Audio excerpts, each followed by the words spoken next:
Creo que me están visualizando, ¿me pueden confirmar? Sí se le visualiza, doctora. Ya, perfecto. Buenas tardes, entonces, con todos y con todas. Dentro del marco de lo que es Patria Potestad de Cuidados Parentales, a mí me toca disertar el día de hoy lo referente al Decreto Legislativo 1297 y todas sus modificatorias, ¿no? El marco de lo que son cuidados parentales y patria potestad. Es decir, desde que se crea el sistema de desprotección familiar, eventualidad que le puede pasar a un niño o niña adolescente, cuando es abandonado, se encuentra en riesgo porque su propia familia de origen, vamos a decir, es agresora, es disfuncional, ¿no? Se crea un sistema de protección. Entonces, a estos niños que se encuentran en estas circunstancias se les califica como niños que están en desprotección familiar. Entonces, el primer tema que vamos a estudiar está relacionado a desprotección familiar.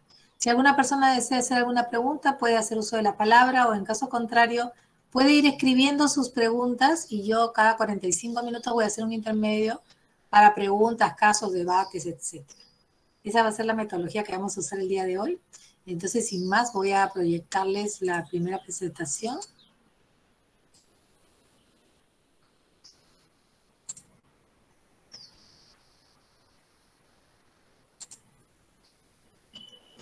¿Qué entendemos entonces por cuando estamos hablando de desprotección familiar? En primer lugar, como marco conceptual tenemos la Convención sobre los Derechos del Niño y directrices especiales de Naciones Unidas sobre modalidades alternativas de cuidado. Estas modalidades alternativas de cuidado, lo primero que hacen conceptualmente hablando es reconocer la dignidad del niño, ¿no? Porque la dignidad de un menor se ve afectada cuando tenemos episodios como, por ejemplo, algunos padres, si se le puede llamar así, utilizan castigos corporales bastante severos, ¿no? Que terminan ultrajando la inocencia o la niñez, la dignidad básicamente, el cuerpo, la vida, la salud de sus menores hijos, ¿no? Entonces, lo primero que hacemos es ponerlos a salvaguarda y reconocer que ellos son personas dignas y que son titulares de derechos. Ya nosotros hemos transitado de pensar que el niño es alguien que hay que proteger, para empezar a ver al niño como titular de derechos frente al cual el Estado y la sociedad tiene que responder cuando se ha visto amenazado de alguna naturaleza, ¿no? Hay alguna amenaza de alguna naturaleza para su vida, ¿no? También la familia y el entorno tienen que garantizar el bienestar y el desarrollo del niño. La célula básica de la sociedad, que es la familia, sí, debe ser el primer espacio, el primer modelo para el niño. Cuando esto no es así, cuando la familia no tiene esas condiciones, hay varias alternativas y caminos que el Estado buscó como estrategias, ¿no? He trabajado 8 años en el Ministerio de la Mujer y he trabajado 3 años en la Dirección de Niños, Niñas y Adolescentes. Habían varias estrategias, varias teorías que venían importadas de otros países acerca de cómo deberíamos nosotros hacer para garantizar como Estado que ese niño o esa niña o ese adolescente no se vea pues en una situación de esta naturaleza. Y entonces, más o menos en el año 2003 empezó la teoría de cuidados parentales, ¿no? Los cuidados parentales tienen que ser así, así, así, que tenemos que hacer pautas de crianza. Pero estas pautas de crianza, cuando el Estado pretendía aterrizarlas, vamos a decir, en zonas rurales o en zonas urbanos marginales, no calaba el aprendizaje. Teníamos educadores de calle, teníamos educadores en comedores populares, sencillamente no calaba. El mensaje no era bien recepcionado, vamos a decir, bien recibido por la ciudadanía, ¿no? Las madres sentían que se les estaba de alguna manera induciendo a educar a sus hijos de una manera a la cual ellas no estaban acostumbradas y también con la que no estaban de acuerdo. Entonces empezaron otras estrategias, ¿no? Y empezamos por el lado de la prevención de la violencia, que también era cierto, que también es otro mandato que tenía el Ministerio de la Mujer. Entonces se dijo, mire, si usted educa a su hijo de esta manera, el razonamiento iba así, ¿no? Le decíamos a la gente, si usted educa a su hijo de esta manera va a ser un ciudadano útil, ¿no? Para la sociedad. Pero si usted lo educa de esta otra manera, no le podemos garantizar el futuro de su hijo, ¿no? Y no sabemos si con estas pautas de crianza que usted está empleando, ¿no? Castigos corporales como chicote de 7 puntas, San Pedrito, ¿no es cierto? Ahogamientos en la tina cada vez que el niño se porta mal. No le podemos asegurar que con ese tipo de crianza su hijo va a salir disciplinado. Esa no es manera de disciplinar. Entonces, poco a poco, y luego de que sale la norma que prohíbe los castigos corporales como método de corrección, castigos corporales, entiéndase, maltratos, ¿no? Maltratos físicos de todo tipo. Primero se decía que solo los severos no se perdonaban, luego decíamos, no, cualquier maltrato es maltrato, ¿no? Hasta que finalmente hemos llegado a un punto en el cual ya no se castiga corporalmente al menor cuando comete, digamos, tiene alguna conducta propia de su edad, ¿no? Entonces el Estado dijo, bueno, me voy a enfocar en pautas de crianza. Me voy a enfocar en decirles que así se previene la violencia, que es cierto además.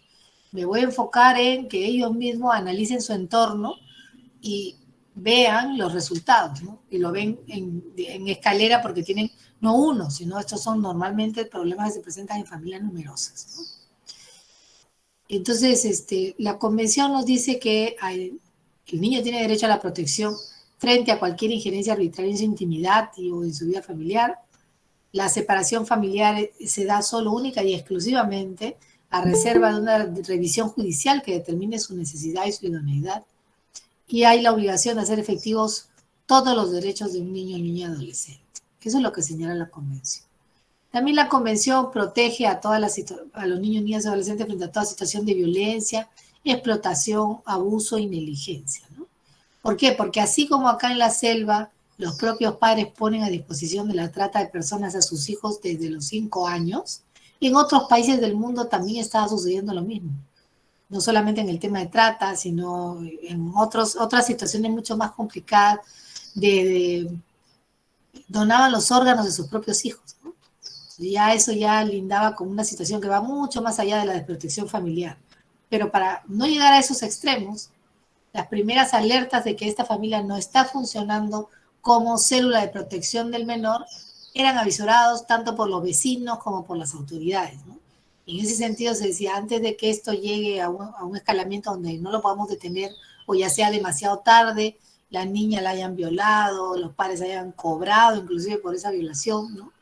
O separemos estos casos, decíamos, de otros casos en los cuales las personas, por desconocimiento, ignorancia, indiferencia, falta de educación o falta de interés en educar a sus hijos también, no han recibido ningún apoyo del Estado para poder superar sus deficiencias como familia acogedora, ¿no? Como familia que realmente cumple su función de ser el primer frente de protección del menor. Entonces, por eso mencionamos el tema de también protegemos al niño de la negligencia de sus propios padres. Hoy en día, hablando bastante del tema de patria potestad, podríamos decir que gran parte de las discusiones acerca de la tenencia de los niños van por el lado de que el padre acusa a la madre de ser negligente. ¿Y cómo lo prueba? El niño está sucio, el niño está enfermo la mayor parte del tiempo, la madre trabaja demasiadas horas, no hay una persona adecuada en casa que cuida al menor. En conclusión, el niño está prácticamente en el abandono, no en el abandono en la calle, pero el abandono dentro de su casa, ¿no? Y esto sí puede ser calificado como madre negligente. Entonces, ¿qué hago? ¿Le quito su hijo a esa madre trabajadora que hace lo posible por sobrevivir? No.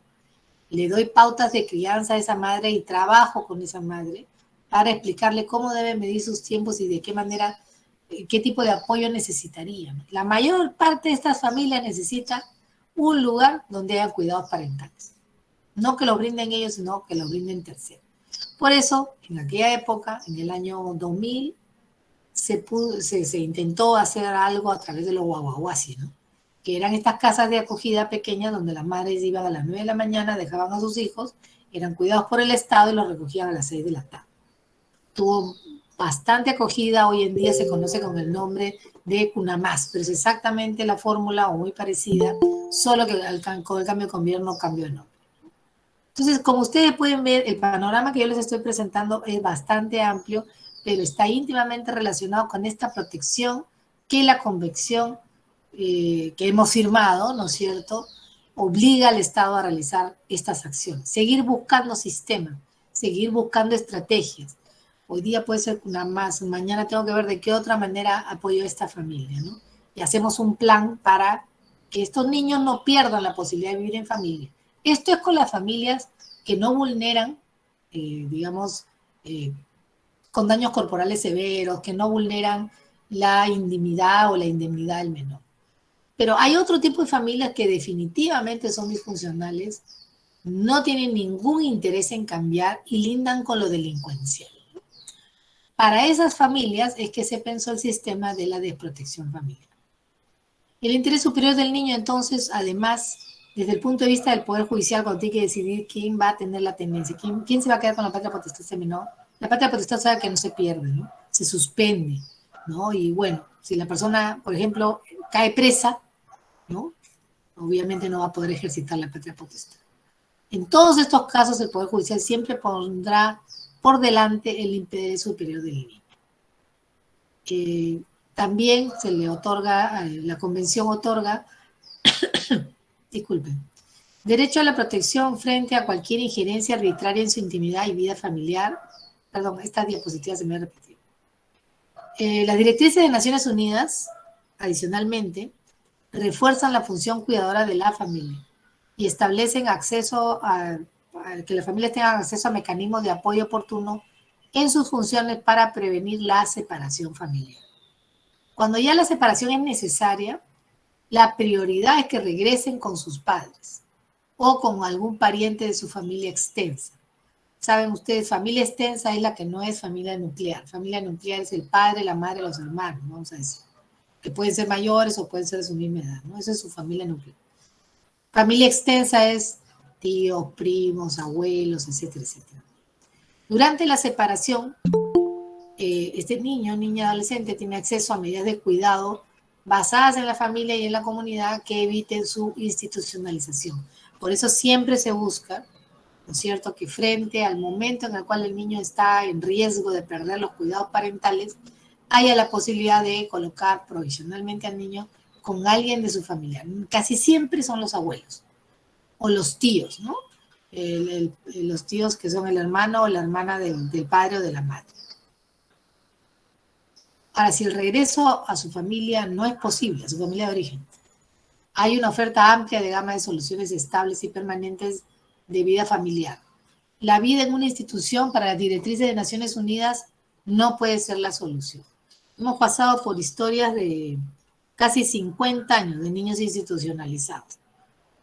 Para que tengan una idea, hay más de 1.000 criaturas institucionalizadas en este momento, ¿no? Entonces, estamos hablando de 1.000 personas que cuando sean adultas van a crear 1.000 hogares, ¿no es cierto?, con carencias, porque no han tenido el cariño y no se han identificado con una familia, ¿no? Para ellos no es fácil vivir en un albergue, ¿no? Tienen muchas limitaciones.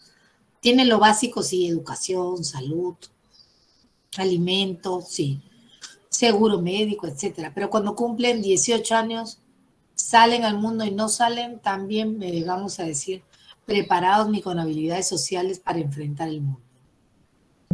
Después les voy a comentar cuáles son las estrategias para superar eso que hemos ido probando y han dado de resultado.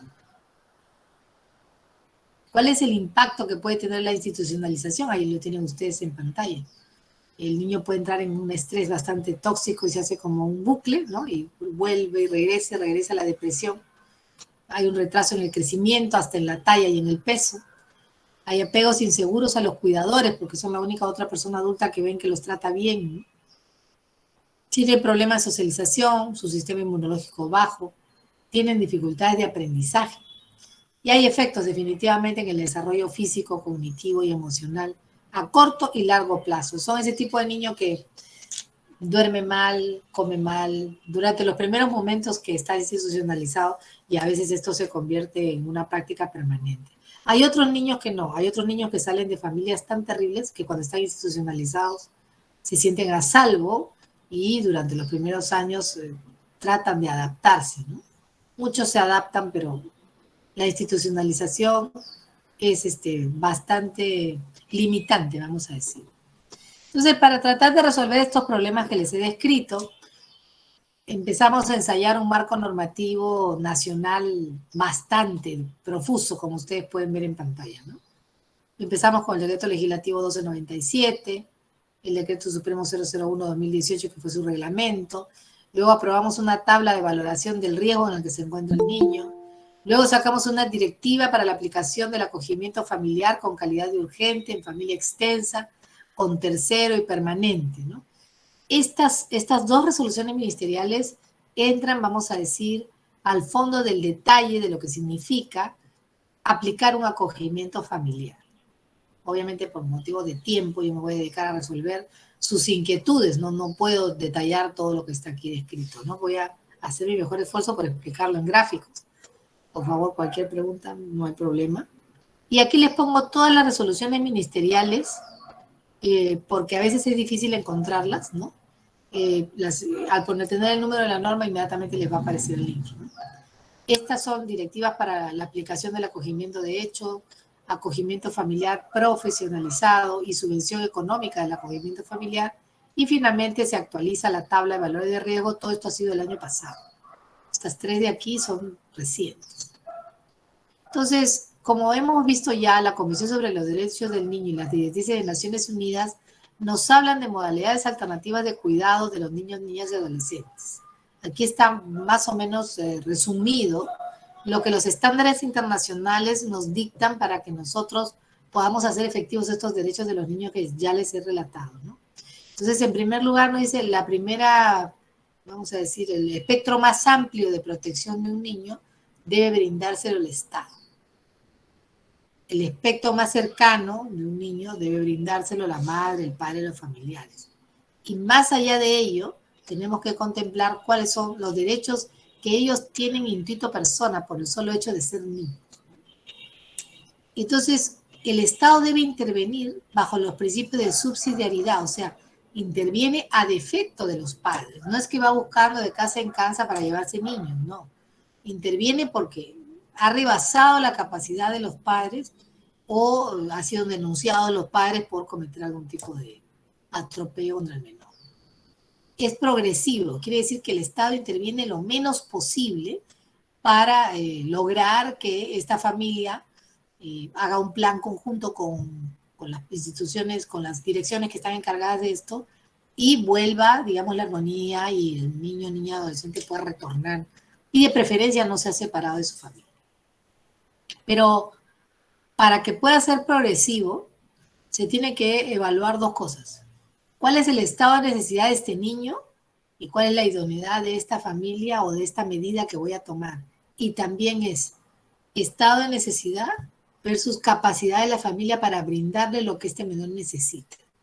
Lamentablemente, de 2.000 evaluaciones que se pueden hacer, la mitad son familias que no deberían tener más niños a su cargo, ¿no? Estamos hablando de familias que tienen 5, 7, 8, 10 niños, ¿no? Ya ni le prestan atención a los que son menores, ¿no? Y los que son mayores van creciendo y se hacen cargo de los menores, pero los padres no están participando de la crianza, se dedican a trabajar o son ya personas también de edad, ¿no? Que no pueden hacerse cargo de todos los hijos que tienen. ¿Qué dice el Código de los Niños y Adolescentes? Que este proceso, en primer lugar, el tema de desprotección familiar es un proceso orientado a verificar si efectivamente este niño está abandonado. Voy a poner un ejemplo y ustedes me podrán contestar por el chat. ¿Cuántos de los aquí presentes han tenido a la vista niños mendigos en las esquinas de los semáforos? A ver, los que están monitoreando la clase me pueden contestar. ¿Cuántos dicen? ¿Cuántos? ¿Cuántos de ustedes? Pueden decir yo, o sí, por el chat.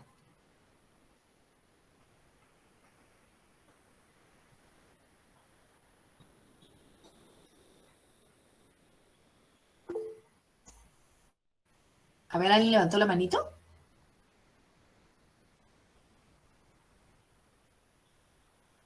Voy a tener que dejar de compartir porque no, la coordinación está presente aquí. ¿Hay alguien del Access que me está acompañando en esta sesión? ¿Me podrían leer si es que hay algún comentario en la mensajería, por favor?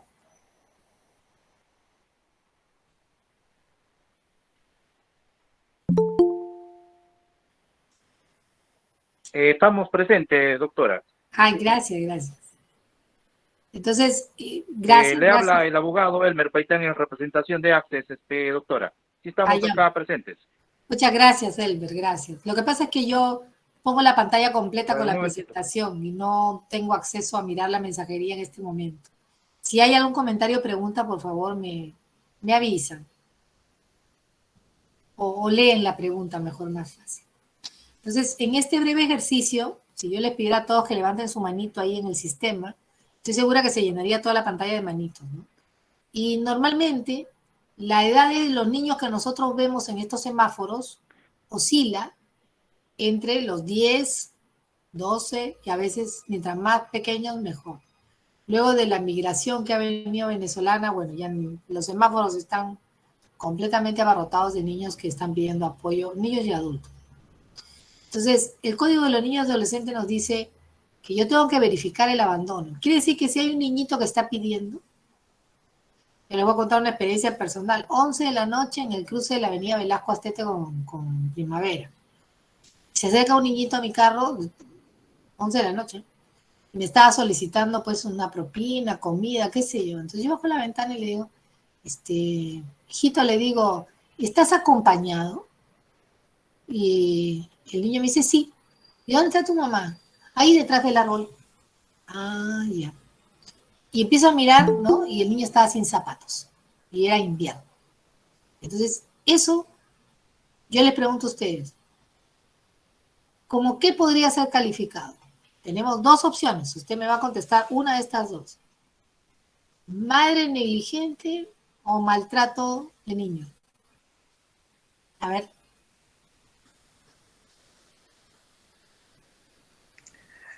Doctora, en este caso sería maltrato del niño, porque no hay negligencia.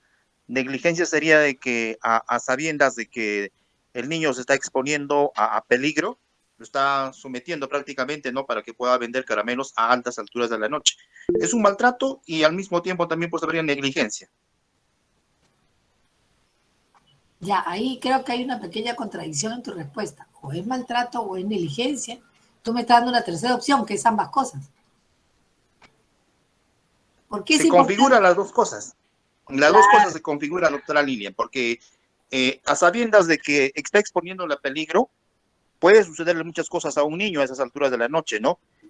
A sabiendas de eso, lo está mandando pues a vender los caramelos y también hay un maltrato hacia el niño. El niño no puede trabajar porque la legislación dice que puede trabajar con permiso salvo cuando ya son mayores de 14 años, ¿no? Pero en este caso es un niño menor de 14 años. Ah, muy bien, muy bien. Muchas gracias por tu intervención. Efectivamente.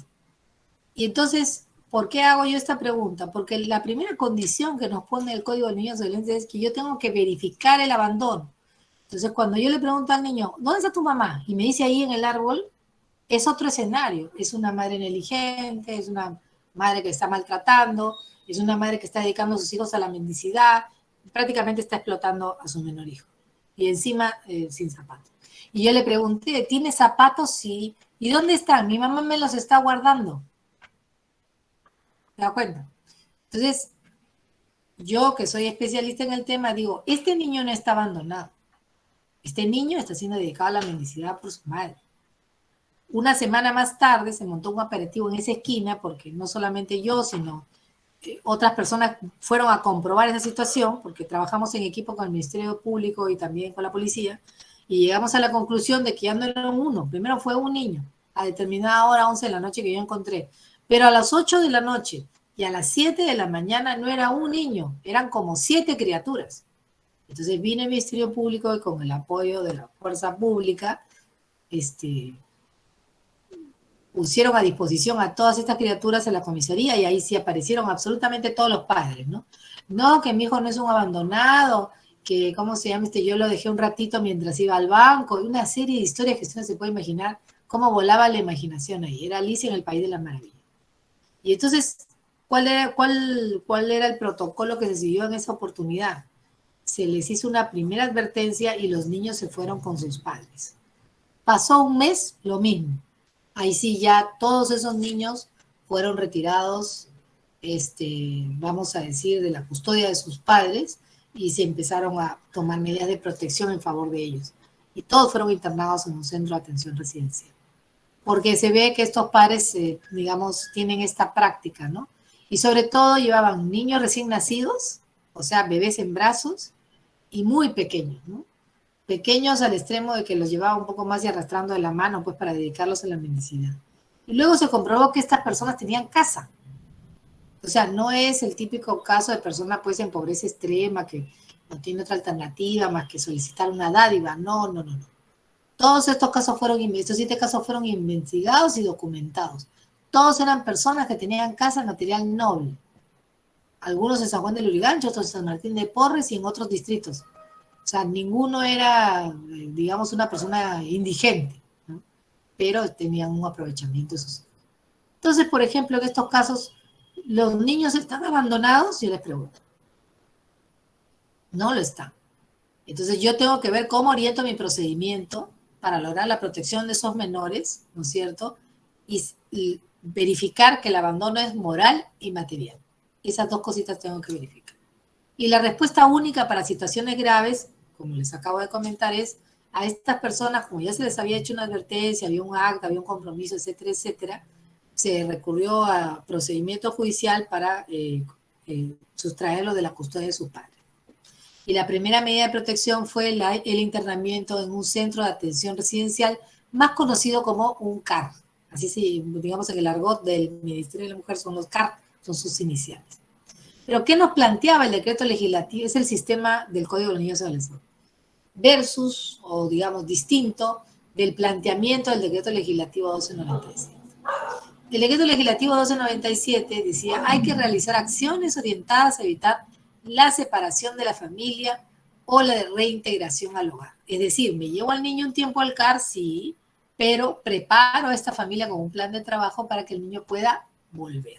Entonces, se hizo todo un análisis de cuántos niños teníamos internalizados que tenían padres y tenían familia y que tenían casa noble y que habían tenido otros hijos después de ellos, ¿no?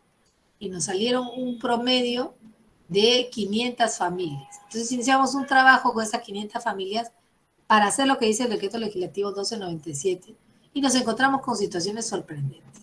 Gente que iba a visitar a sus hijos al Puericultorio Pérez San Aníbal, los sacaban a pasear sábado y domingo, y el domingo en la tarde los devolvían. O sea, eran sus hijos de fin de semana. Entonces, yo, papá Estado, o mamá Estado, ¿no? ¿Y este señor por qué no se hace responsable de sus hijos? Y analizando expediente por expediente. Primer señor, Juan, vamos a decir. 6 hijos. Los 2 primeros en el puericultorio, ¿no? Un tercero con solicitud para ingresar al puericultorio. Y 3 hijos más en su casa.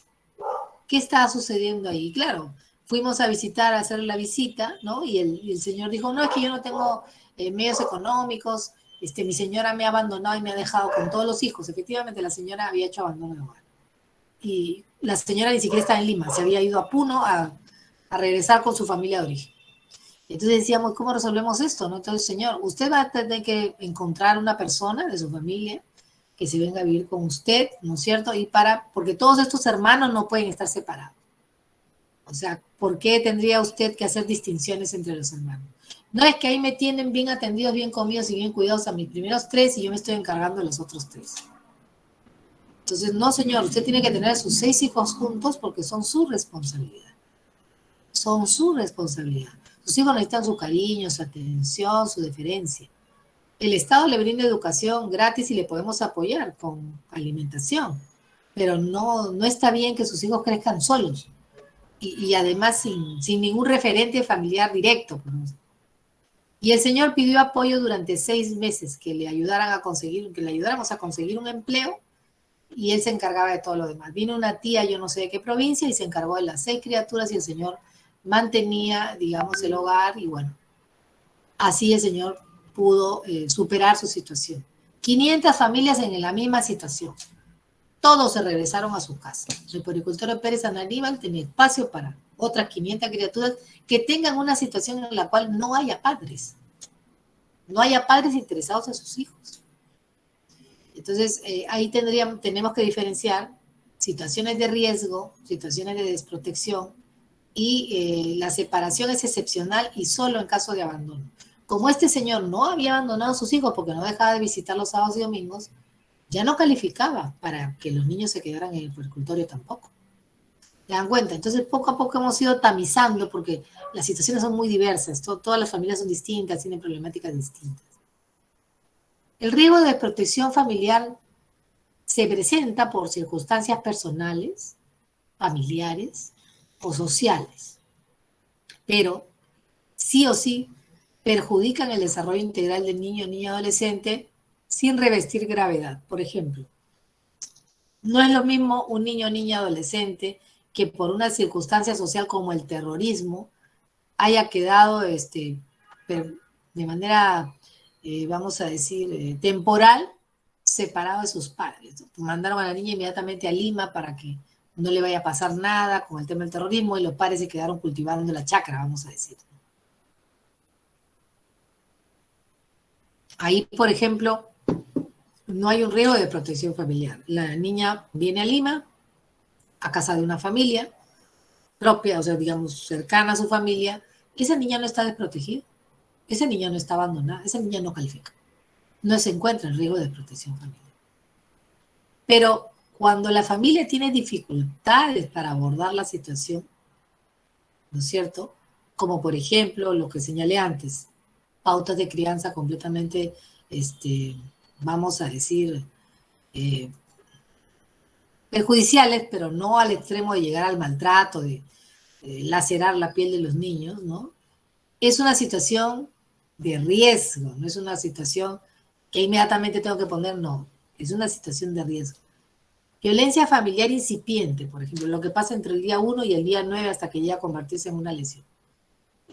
¿Están habiendo problemas en la familia? ¿No? Cada vez se están escalando más y entonces hay riesgo de desprotección familiar. Entonces, en esas circunstancias muy personales, muy familiares, uno se puede acercar con un plan de acción para apoyar a la familia a que resuelva sus diferencias en favor de los niños, sobre todo si los niños porque los niños son los más afectados. Por ejemplo, desprotección familiar es incumplimiento o el imposible o inadecuado desempeño de los deberes de cuidado y protección por parte de los responsables del cuidado de los niños. Esto afecta gravemente su desarrollo integral del niño, niña, adolescente, y ahí sí implica separación temporal del niño, niña, adolescente de su familia de origen y se orienta a la reintegración familiar. ¿Cuáles son las formas de actuación estatal? En primer lugar, prevenir que no se separen. En segundo lugar, orientar la acción a incrementar factores de protección y eliminar o disminuir los factores de riesgo. ¿Cuál es un factor de riesgo? Que haya tenido en su historia personal, tanto este hombre como esta mujer, abandono, que hayan tenido en su historia personal violencia, que con los hijos que tuvieron antes, ¿no es cierto?, tampoco no hayan manejado bien el tema de la crianza. ¿Cuáles son factores de protección? Que ahora no viven solos, han venido a vivir con ellos otras personas, otros núcleos familiares, se han juntado todos en una misma casa y vamos a decir que la otra familia que ha llegado establece pautas de crianza distintas, ¿no? Y apoya. Otro factor de protección, ¿cuál puede ser? En la comunidad hay una actitud bastante vigilante hacia estos padres en protección y en defensa de estos niños, porque se han dado cuenta que es una familia que, vamos a decir, tiene problemas. Entonces, en las formas de actuación estatal, tratamos en la medida posible intervenir lo menos, pero que el resultado sea efectivo. Brindamos entonces protección para lograr la reintegración familiar, como el caso del puericultor Pérez Aníbal, de donde muchos niños regresaron a su casa. También se orienta a incrementar factores de protección y eliminar o disminuir los factores de riesgo a través de medidas de protección de cuidado alternativo y acciones en el ámbito sociofamiliar. Por ejemplo, habían personas que decían que ellos mismos se daban cuenta que no eran normales. Miren, su sinceridad. Nosotros no somos normales. Vemos cómo otras personas tienen mucha paciencia con sus hijos y nosotros por cualquier cosa estallamos. Y ya somos personas pasadas de los 35 años, ¿no? Pero queremos cambiar. Nos damos cuenta que estamos haciendo sufrir a nuestra familia. Ayúdenos, por favor. Entonces, terapia psicológica para toda la familia de manera individual y de manera colectiva. Terapia, ¿no? Y la persona empieza a entender qué es lo que está pasando por su mundo interno, que detona cólera o detona impaciencia o detona hasta indiferencia en algunos casos, frente a la crianza, ¿no? Que bueno, ahí van saliendo los traumas personalísimos de cada quien. Aquí a la izquierda tenemos cuando hay riesgo y a la derecha cuando se presenta desprotección familiar. Son dos cosas distintas que hacemos. Entonces, lo que tenemos que entender es que la norma, el decreto legislativo 1297 y todo lo relacionado a cuidados parentales, ya sea por los mismos padres o alternativos, tiene un enfoque protector. Entonces, primero mira cuáles son las capacidades de la familia para el cuidado y la crianza de niños y establece un sistema de alerta temprana. Frente a la posible situación de riesgo de protección, clasifica, porque no todo es igual, ¿no? No es lo mismo que le pegue al niño en la cachetada, que le pegue un palmazo corrector, pero como si fuese que con la justa le estoy dando, ¿no? Pero el niño lo siente de manera exagerada, ¿no? Eso es menos leve. Pero si ya se repite muchas veces, el niño empieza a pensar que el problema es él. No sus padres que no saben educarlo, sino que es él.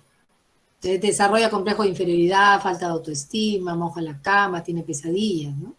Todo eso puede suceder, dependiendo de qué tan grave sea la afectación que esté sufriendo. Entonces puede ser menos leve, leve, grave, muy grave.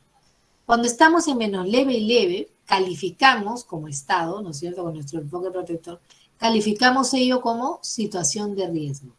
Existe riesgo, el informe se pone así, existe riesgo de que la niña María pierda sus cuidados parentales. Entonces me voy corriendo a la casa de la niña María con mi equipo, ¿no? Y dicto medidas de protección en el propio hogar, ¿no? Me pongo de acuerdo con ellos, ¿no? Y les digo, miren, existe el riesgo de que ustedes pierdan a su hija María, porque ustedes no están colocándola en una situación de posible situación de riesgo. Entonces, miren, lo que ustedes pueden hacer es esto. Y se les explica, esta es la medida de protección 1, la 2, la 3. Y la vamos a establecer acá en el hogar. Y nosotros vamos a venir a visitar a María a ver si efectivamente están cumpliendo. Y ustedes saben que los niños no mienten, ¿no? Se les nota en la cara si están sufridos, si están bien o están mal. Normalmente cuando es menos leve y leve y se hace este tipo de intervención, se corrige. La familia inmediatamente hace acopio, ¿no es cierto?, del mensaje que se le está dando y cambia su actitud. Y cuando no puede, siente la confianza de venir a preguntar, por lo menos. Estas son las intervenciones más exitosas, cuando es menos leve y leve. Disculpen. Cuando es grave o muy grave, y ya estamos en la puerta de una situación de desprotección, yo tengo que sacar al niño del hogar. Lamentablemente los tengo que separar, así sea de manera temporal. Y tengo que dictar medidas de protección fuera del hogar y luego entro a esa familia y trabajo para futura reintegración familiar. Así como es difícil que yo saque un niño de su hogar por esta situación de desprotección, tampoco de manera muy fácil vamos a regresar al niño al hogar. Tienen que pasar por una serie de evaluaciones psicológicas que nos den a entender a nosotros de que este sistema de alerta temprana ha funcionado y ellos están dispuestos a cambiar. Pero si yo regreso al niño y otra vez le pegan, otra vez lo vulneran, etcétera, etcétera, de alguna manera no lo protegen, sino que más bien lo agreden, ya no hay segundas oportunidades. Las segundas oportunidades ya lindan con la institucionalización del niño, niña o adolescente. Entonces, ¿qué hago? Practico como medida de protección que se aplica de acuerdo con el principio de idoneidad, o sea, tengo que buscar una familia acogedora mientras se trabaja para eliminar las circunstancias que han generado la desprotección familiar. Esta familia de acogimiento, esta familia que tiene acogimiento familiar, puede ser temporal o permanente. ¿Qué nos ha pasado? Que normalmente cuando hacemos acogimiento familiar, el niño se enamora de la nueva familia y la nueva familia se enamora del niño. Y hasta hemos tenido casos de adopción, producto como consecuencia del acogimiento familiar y con el consentimiento de su familia de origen. Entonces, ha sido diferente cuando hemos tenido niños de cuando hemos tenido adolescentes. Los adolescentes por su propia edad, los cambios hormonales por los que pasan, psicológicos, ¿no?, físicos. no se adaptan a un sistema muy restrictivo, ¿no? Pero cuando se les plantea el acogimiento familiar lo aceptan, y aunque no lleguen a ser adoptados por esa familia, normalmente el acogimiento familiar se transforma en permanente y no regresan con su familia de origen. Pero es porque han sido desprotegidos durante mucho tiempo y ya se les ha sembrado la idea en la cabeza de que su familia no los quiere, y su misma familia también es una familia expulsora. Por ese motivo tenemos que tomar ese tipo de medidas. Pero como ustedes ven, hay alternativas. En Estados Unidos, por ejemplo, a este acogimiento familiar que lo hemos traído de ahí a la fórmula, foster parents, ¿no? Es como decir parientes ajenos, ¿no? O sea, no es son padres ajenos, porque claro, no pertenecen a su familia de origen, no son parientes consanguíneos, ni son, eso no son. Nosotros tenemos aquí ese acogimiento familiar que tiene buenos resultados. Pero los niños, niñas y adolescentes protegidos debieran de preferencia regresar a su familia. No es fácil, pero debieran. Deberían mantener relaciones personales con su familia, amigos y vecinos, contar con su defensor público, asesoría, representación, y tener una opinión si es que quieren solicitar la variación de la medida de protección, formular quejas o solicitudes. Todos son los derechos que asisten a los niños cuando están bajo regímenes de protección. ¿Y cuáles son los derechos de la familia de origen?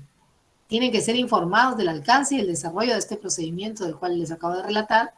Tienen derecho a tener contacto con el niño y adolescente, también un abogado que vele por sus intereses, y participar en la implementación del plan de trabajo individual, ¿no? Que es un plan de trabajo que se hace para lograr o motivar a la familia a la reintegración del niño. Y tienen que ser pues totalmente notificados en relación a las decisiones, salvo aquellas que sean de mero trámite. Aquí tienen ustedes una línea de tiempo del procedimiento del riesgo de protección familiar. Iniciamos el procedimiento y aplicamos la primera medida de urgencia. Un día hábil y empiezan las diligencias y actuaciones para determinar estos factores de riesgo y sale un informe. Luego viene una declaración de riesgo provisional. Luego, plan de trabajo individual y también con participación de la familia, ¿no? Se aprueba el plan de trabajo individual, se aplican las medidas de protección y se le da un plazo a la familia para que implemente estas medidas y pueda retornar el niño, ¿no? Esta etapa de implementación del plan de trabajo individual y su seguimiento puede demorar, al igual que la medida de protección, hasta 12 meses. Si en un año esta familia no logra implementar nada de lo que les he comentado, definitivamente ese niño va a ser institucionalizado y ya no va a regresar. Se declara su abandono, e inclusive podría ser que la abuela, la tía o algún pariente, ¿no?, familia extensa, pueda solicitar tener al niño con ellos, ¿no? Para esto siempre hay opinión del niño y siempre hay participación de la familia. ¿Cuáles son algunas de las medidas que se aplican? Apoyo para fortalecer sus competencias de cuidado y crianza, acceso a servicios de educación y salud para la niña, servicio de atención personalizada, apoyo psicológico a la niña y su familia, acceso a servicios para prevenir y abordar situaciones de violencia, acceso a servicios de cuidado y acceso a servicios de formación técnico-productiva para el niño, niña, adolescente. Este último punto es el que garantiza que cuando el niño, niña, adolescente que ha sido institucionalizado pueda salir, ¿no es cierto?, y buscar su propio sustento.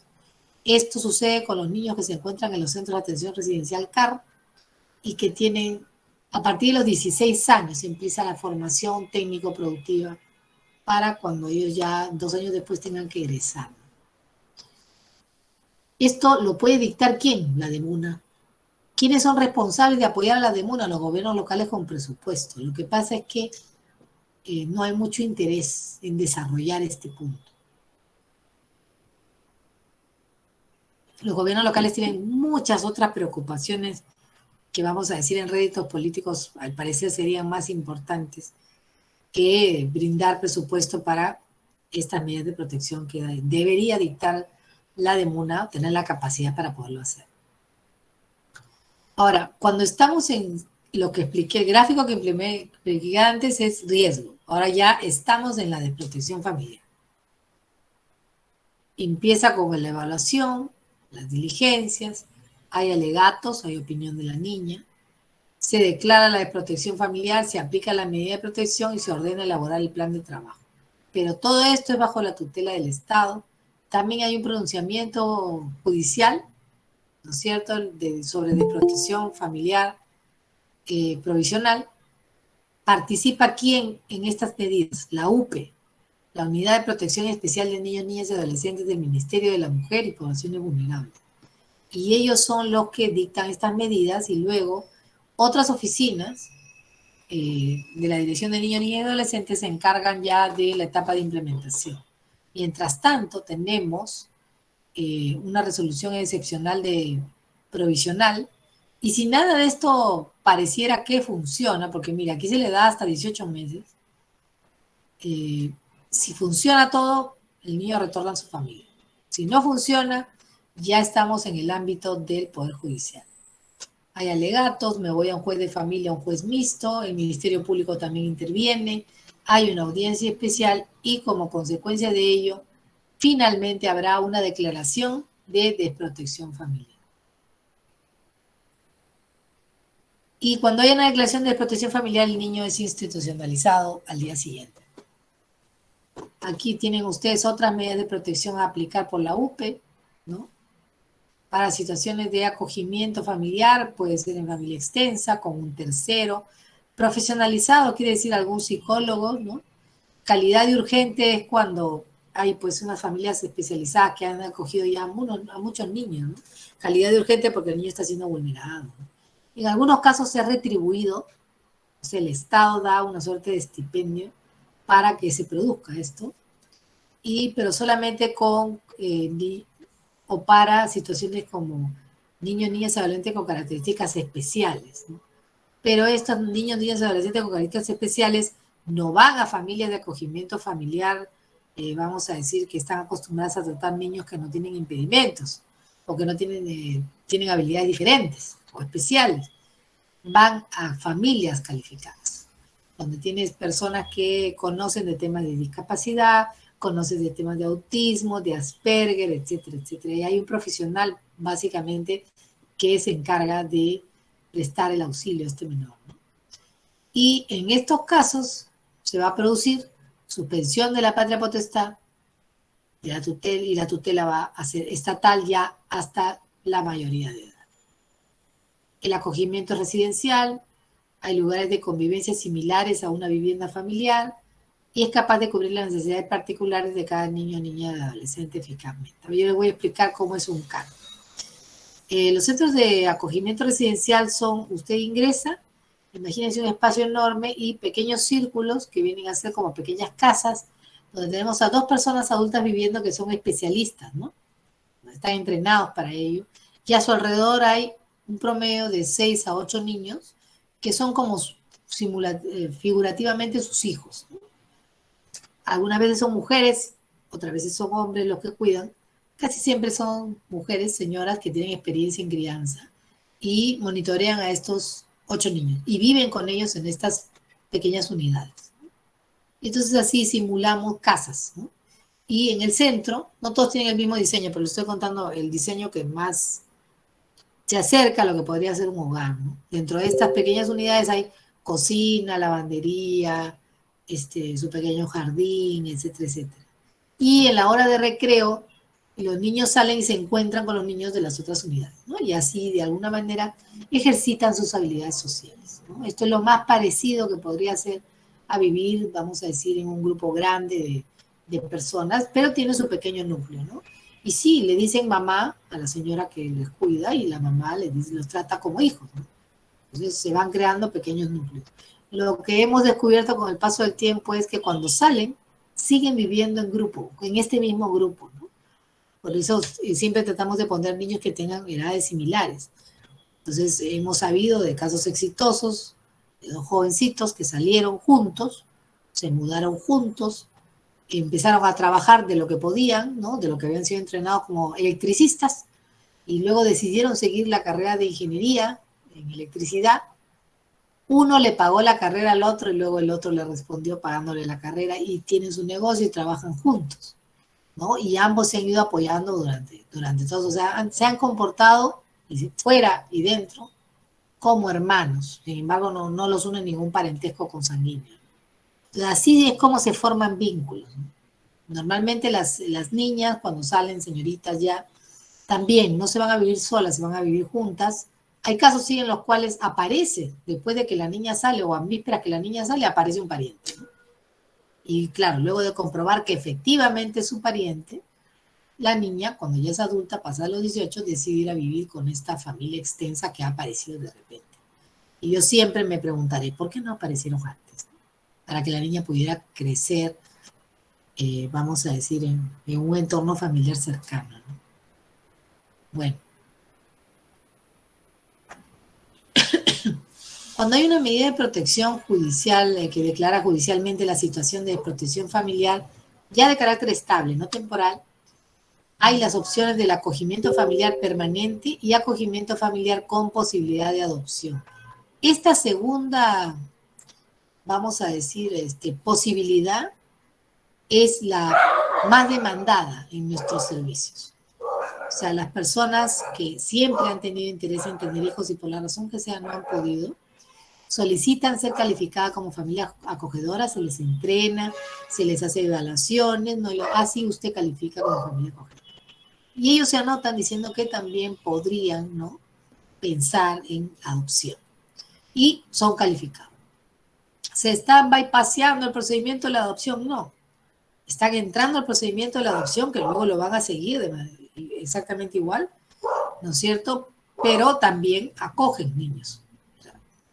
De repente hacen sintonía con un niño y existe la posibilidad siempre de la adopción.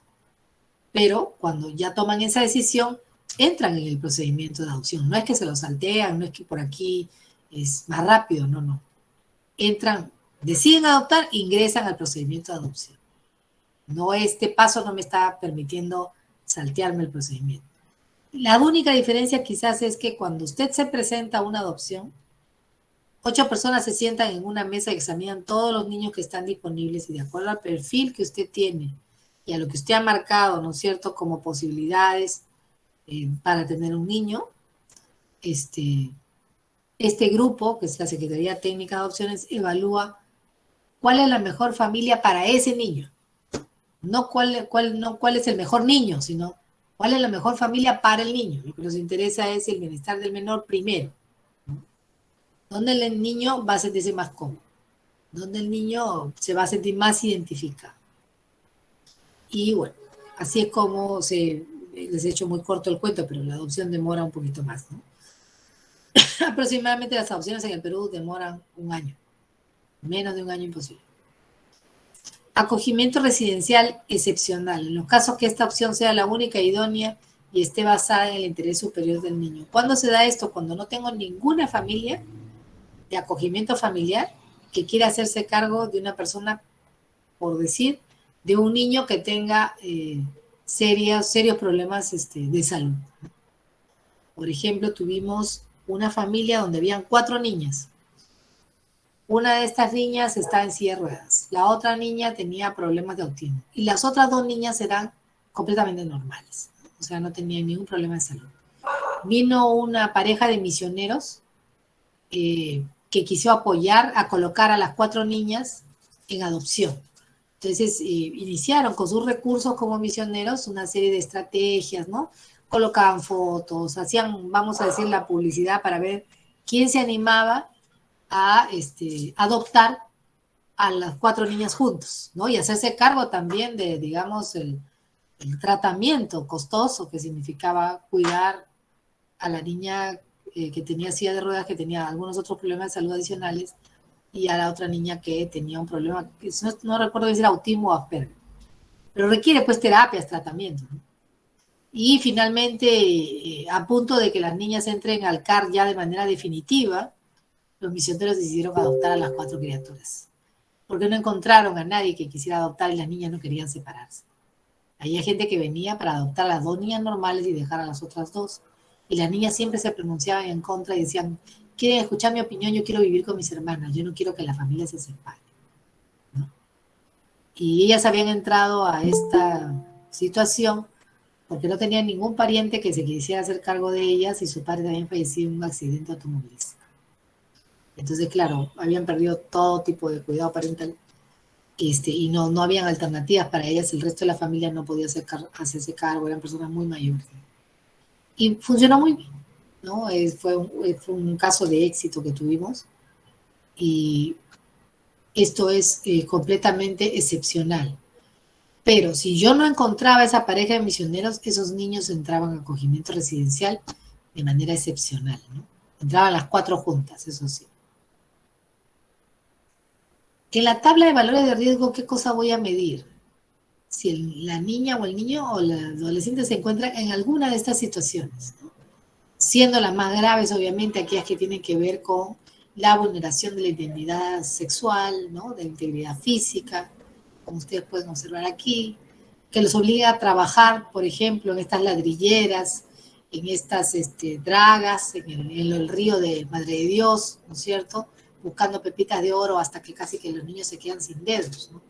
¿Y por qué obligan a los niños a trabajar en eso? Porque los dedos de los niños son muy finos y el trabajo es bastante manual, no es con guantes que yo busco las pepitas de oro, es con la mano, ¿no? Entonces son unos coladores que entran así y sacan del lecho del río toda la tierra con las pepitas de oro ahí. Entonces cuando el niño hace así, como su manito es pequeña, rápidamente lo identifica, ¿no? Y entonces obligan a los niños así de manera forzada que lo hagan, pero llega un punto en que sus manos se terminan completamente destrozadas, ¿no? Porque los hace trabajar horas de horas de horas. Hemos rescatado niños en esas situaciones, ¿no?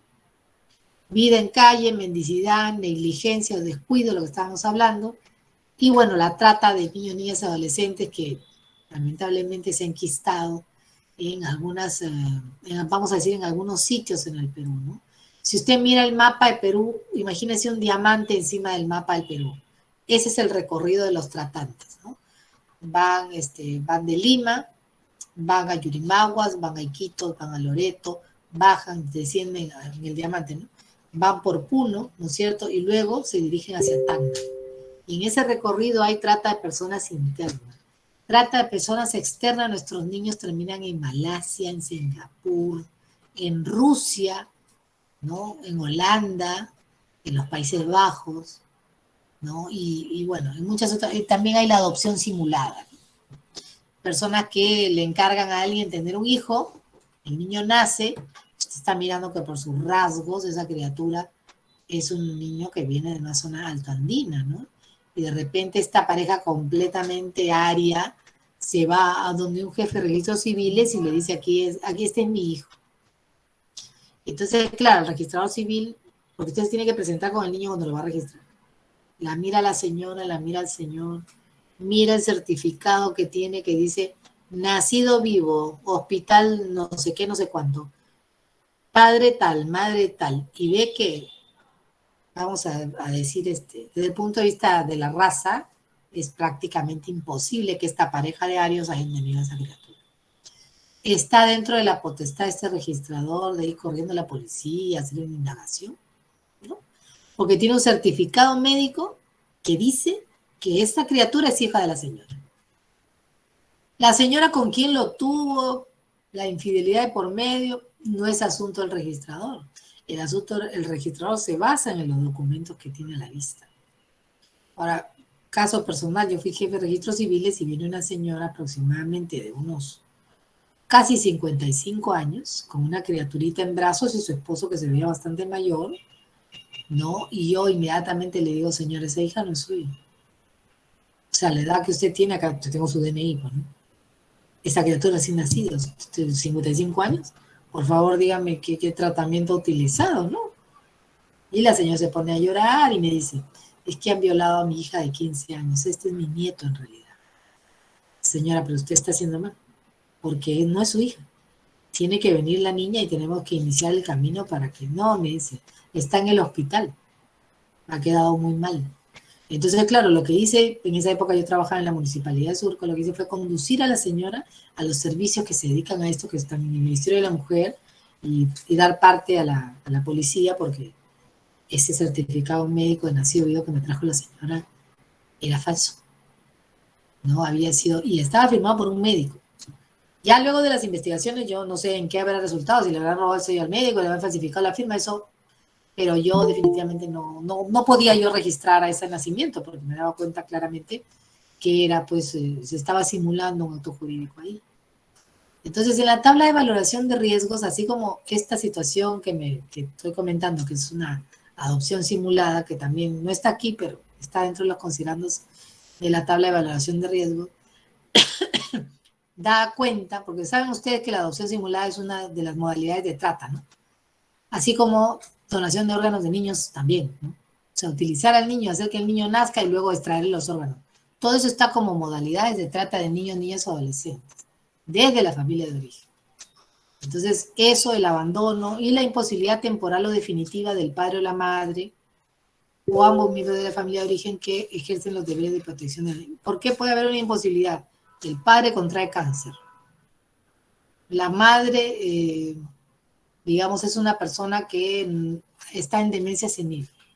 Imposibilidad temporal y definitiva. En un momento será temporal en el caso del padre, pero luego será definitiva, ¿no? Normalmente cuando nos acercamos a hay este tipo de valoración de riesgo, ya sabemos que estamos hablando de un internamiento. A salvo que logremos encontrar, obviamente, familia extensa, ¿no? Y luego tenemos una directiva interesante que saca el MIM acerca del acogimiento de hecho.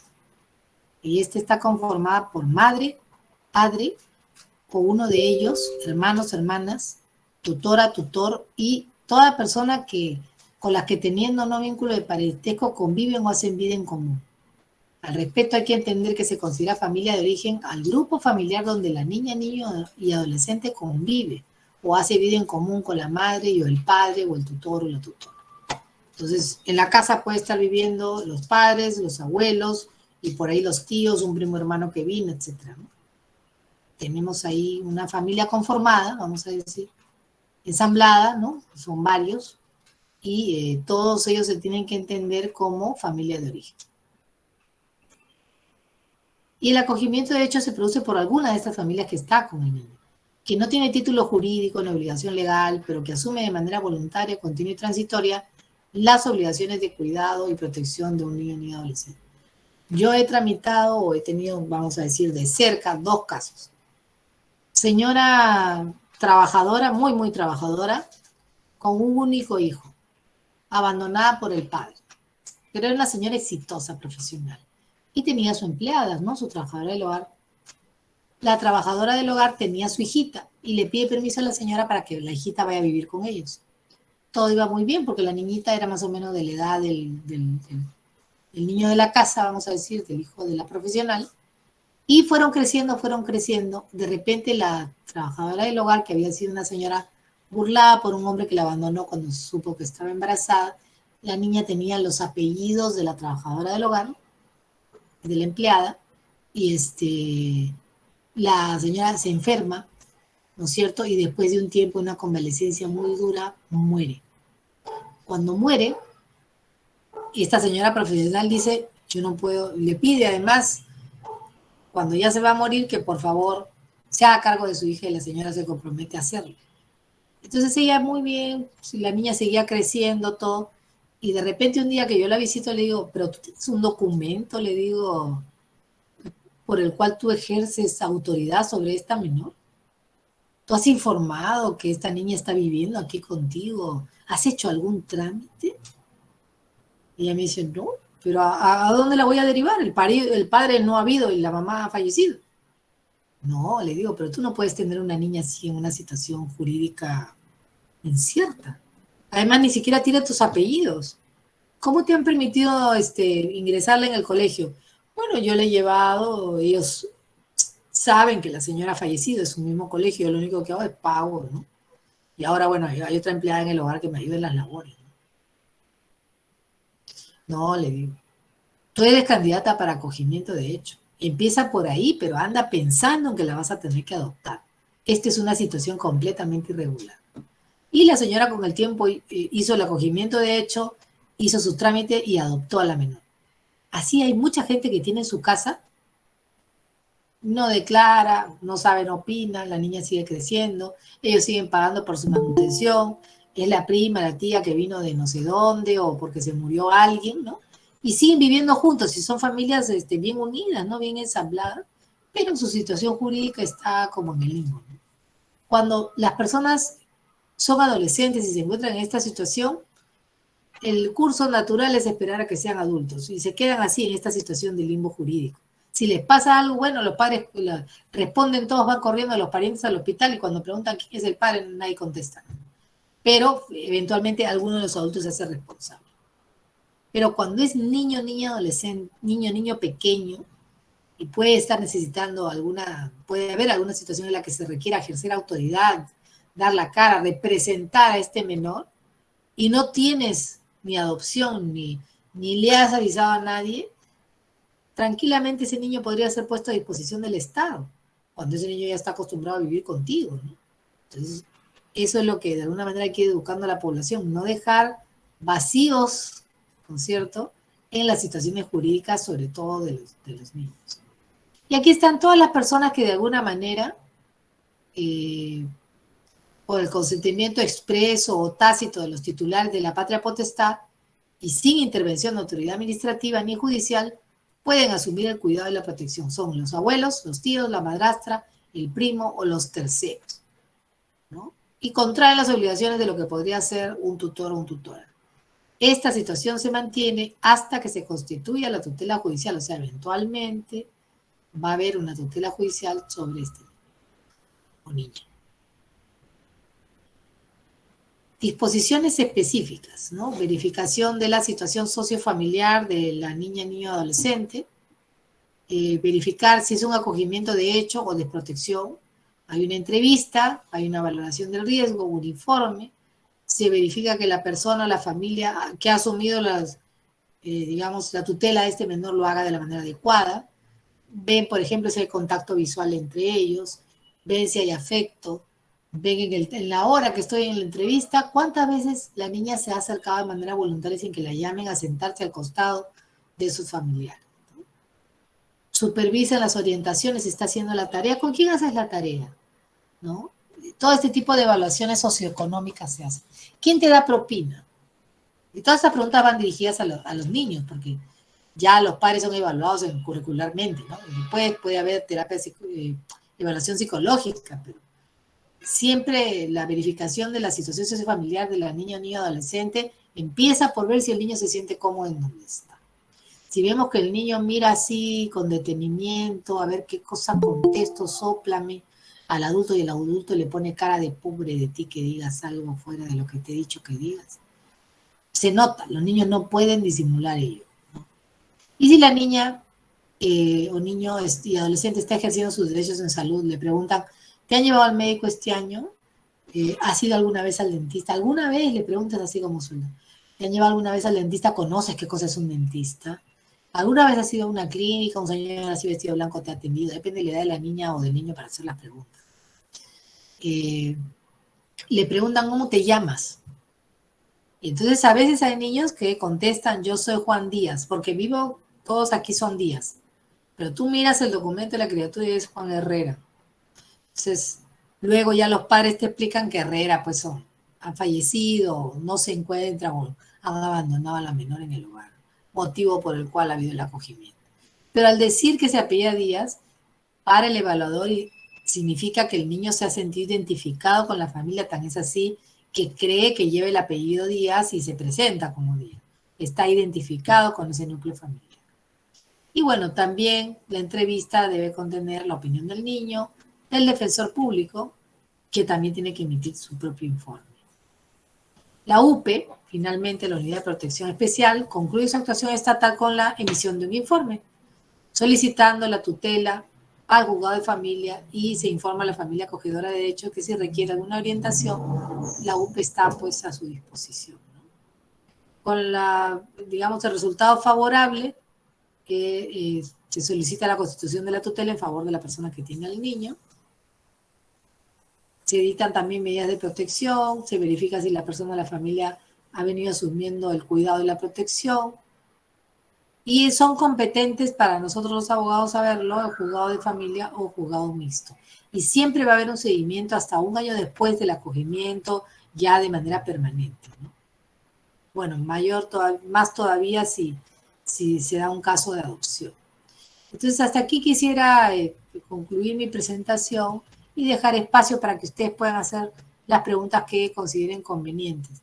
Lo importante es que para interpretar esto, nosotros tenemos que tener en cuenta que todas las modificaciones que se han hecho hasta el momento están orientadas a mejorar el sistema, pero la base del sistema sigue siendo el decreto legislativo 1297, su reglamento, y todas las modificatorias lo que han hecho es aterrizar más estas normas a través de protocolos. Por eso le dejo los protocolos, porque son bastante extensos, ¿no? Para que usted pueda ver cómo se ha ido moldeando en el proceso. Algunas recomendaciones finales son, sigue siendo muy lento. O sea, estas nuevas modificaciones que se han hecho han sufrido algunas interpretaciones, no hay una uniformidad de jurisprudencia en la materia, y la razón por la cual se están haciendo estas modificaciones es porque sigue siendo muy lento. Y lo que se quiere evitar es que los niños permanezcan institucionalizados la mayor cantidad del tiempo posible. El niño que está en esta situación lo que menos necesita es estar apartado de su familia. Se tienen que procurar por los medios que sean necesarios que el niño rápidamente entre en acogimiento, sea declarado en abandono o no, sea candidato para adopción si es que su familia ya no puede o no quiere ni siquiera hacer el esfuerzo para que el niño retorne. Y esto era todo lo que quería comentar con ustedes. Espero sus preguntas, sus consultas. Quedo a su disposición para cualquier comentario.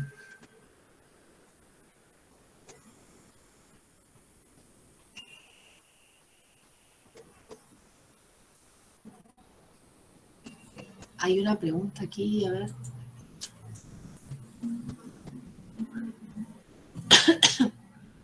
¿Qué requisitos y cuánto tiempo demora el trámite de acogimiento de hecho y para posteriormente solicitar la adopción? Bueno,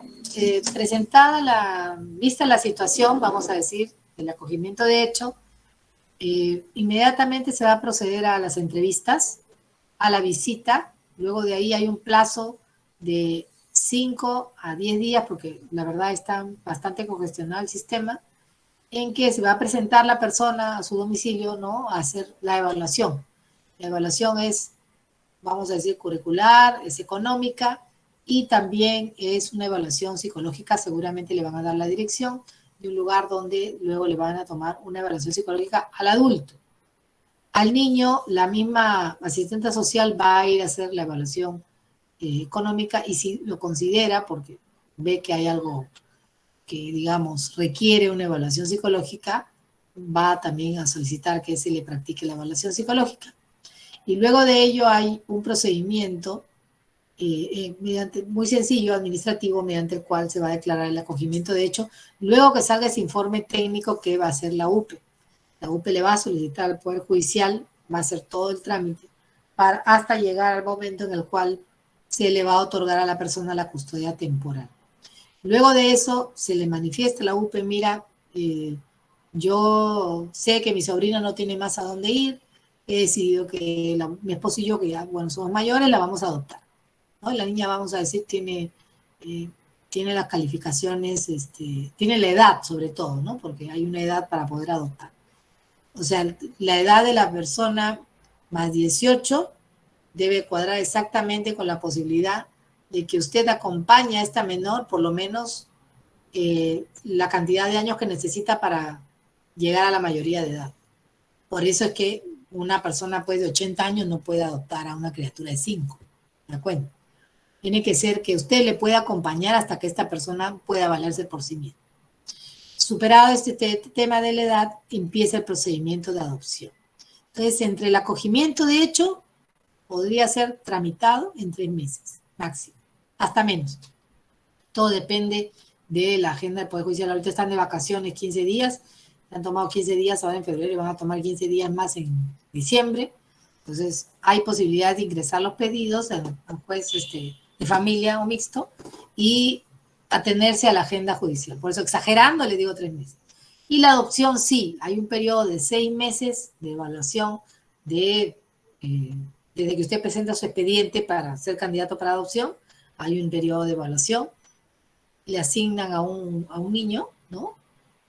Después de que han determinado que usted cumple con las condiciones, y hay un periodo que se conoce como el periodo de empatía, ¿no? El niño se va a vivir con ustedes y verifican si todo va bien. Antes de 6 meses, con suerte, ya se decreta la adopción de manera ya definitiva, ¿no? Si no tienen abogado, pueden solicitar un defensor de oficio que patrocine los intereses. Entonces hay de los que patrocinan los intereses del niño, ¿no? Y hay de los que patrocinan los intereses de los adultos. En ambos casos hay defensa gratuita. Eso sería lo que le podría comentar con relación, estimada Rosa, en relación a su pedido. Pero puede usted poner Secretaría Técnica de Adopciones en el internet y ahí está paso por paso todo lo que usted está en el flujograma, todo. Realmente la adopción es una institución maravillosa, cambia vidas, ¿no? La posibilidad de hacer formar parte de la vida de un niño que necesita el apoyo de adultos generosos, ¿no? Dice, los casos de riesgo de protección y de protección, estas dos situaciones se tramitan ante la UP. Sí, sí, la UP es lo más fácil porque la UP tiene, digamos, a disposición la conexión con el Ministerio Público y con el Poder Judicial y también con el defensor de oficio. Entonces usted obtiene 3 en 1. Entonces, frente a una situación de desprotección, lo mejor es llamar por teléfono a la UP y decirle, mire, este niño está en desprotección, pero es mi sobrino y yo quiero que se quede conmigo, sus padres le pegan brutalmente, mire, aquí lo tengo, vengan por favor, y se aparecen en camioneta, ¿no? Ha habido así casos que entraron por la línea 100, ¿no? La línea que es para temas de violencia familiar. Un niño de 5 años llamó por teléfono diciendo que estaban matando a su mamá. Y no parecía broma, ¿no? Inclusive el niño hizo el amago, parece, de acercar el teléfono y se escuchaba, pues, unos golpes terribles, ¿no? Unos gritos. Y la UP se apareció ahí en pleno centro de Lima, en Azángaro, que estaba cerquísima, pues, ¿no? El Ministerio de la Mujer está en Camaná y Azángaro. Entonces se subieron a la camioneta, llegaron y efectivamente le evitaron un crimen porque estaba el hombre a punto de matar a la señora de tanto golpe que le había dado, ya con arma, ¿no? Y la policía se lo llevó por tentativa de feminicidio. El señor está preso ahora y se apoyó a la señora para que pudiera quedarse con su menor hijo, pero la señora ya está presentando secuela de violencia familiar que lindaba ya casi con problemas de salud mental, ¿no? Y finalmente la señora tuvo que ser internada. Ya no había posibilidad que la señora pueda hacerse cargo de su menor hijo. Y entró en situación de desprotección y actualmente ha sido acogido, de hecho, por su tía, ¿no? Vive con la tía. Y la tía se está animando a la adopción. Ve que ya su hermana no va a salir de la situación de salud que tiene, ¿no?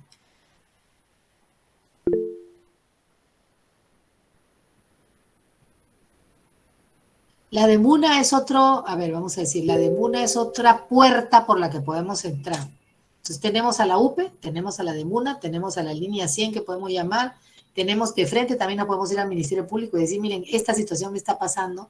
Y como ellos 3 son aliados, unos se van a comunicar con otros, ¿no es cierto?, para poderle brindar una atención integral. Pero sí puede entrar por la de Muna. ¿Y la de Muna qué hace? Yo soy una pobladora, vámonos a un área en donde no están todas las instituciones públicas, ¿no? Yo soy una pobladora, con la justa llego a la de Muna, ¿no es cierto?, porque sé que está acostada la municipalidad, por eso llegaba así apurada a toda velocidad. Le digo, acá vengo con mi ahijada de bautizo, ¿no? Sus padres la maltratan, mire cómo está la criatura, ¿no? La criatura toda sucia, en una situación lamentable. Entonces la de Muna dice, inmediatamente se dicta medida de protección, ¿no? Y de manera provisional la señora es la que se va a hacer cargo. Comuníquense con la UPE más cercana. Ese es otro tema, no hay UPEs en todas partes. Estamos haciendo nuevas oficinas a nivel nacional, pero no hay UPEs en todas partes. Se comunican con la UPE más cercana. No, que por aquí no hay ninguna UPE, estamos a kilómetros de alguna UPE. Bueno, comuníquense con el Ministerio de la Mujer. El Ministerio de la Mujer me va a decir a dónde me voy para consolidar esta medida de protección. Pero mientras yo la tenga, la que me ha dado la de Muna, vale. Entonces la señora se puede quedar con la niña. y ponerla a buen custodio mientras se sigue ventilando su situación jurídica. ¿Y quién lo va a hacer por mí? La DEMUNA lo va a hacer por mí. Yo me voy a ocupar del bienestar de la menor, ya la DEMUNA vendrá a decirme cuáles son los siguientes pasos, pero la niña ya está a salvo. Ya no tiene que volver a su casa para que sigan pegando, no, la niña está a salvo. Y claro, visto el panorama, si se trata de personas sumamente violentas, esa niña no va a regresar a ese hogar, al menos no en un buen tiempo. Y si los padres no tienen interés en su propia hija, por ahí tampoco no la reclaman, ¿no? Entonces, capacidad para dictar medidas urgentes en caso de desprotección tienen la DEMUNA y la UPE, los dos.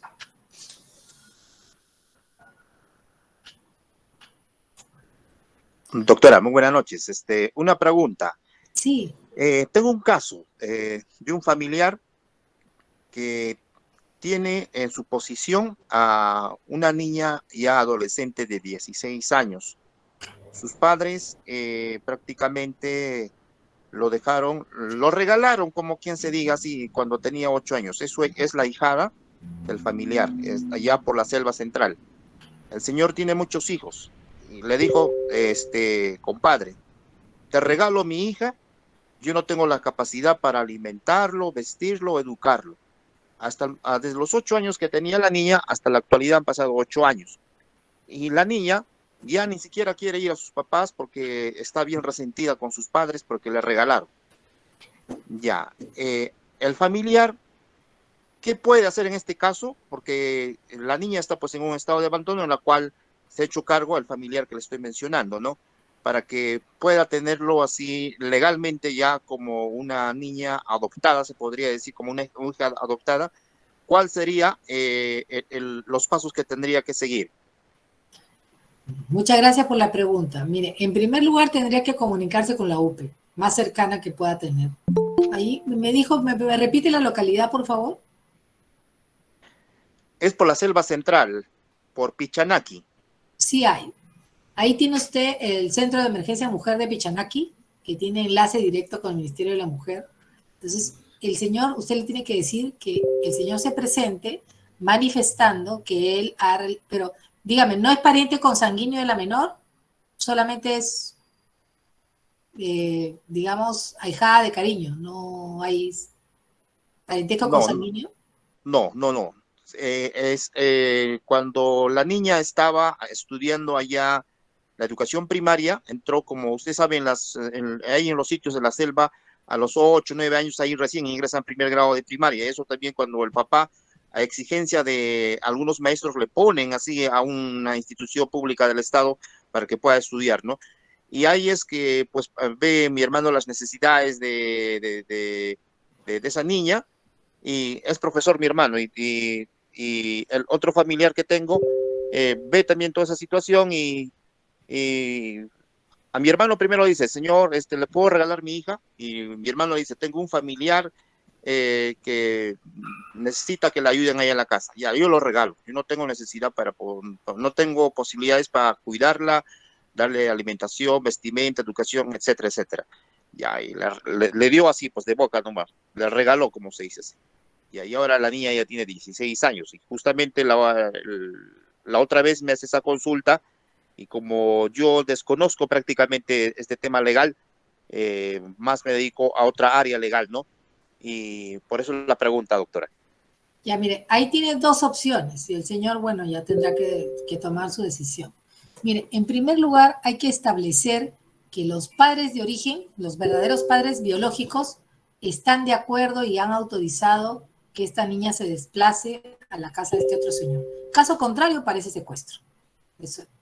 Entonces necesitamos un documento con firma legalizada en que los padres manifiestan que debido a su situación económica ellos no se encuentran en posibilidad de cuidar a la menor, razón por la cual han decidido de común acuerdo que la menor permanezca con este señor en acogimiento de hecho.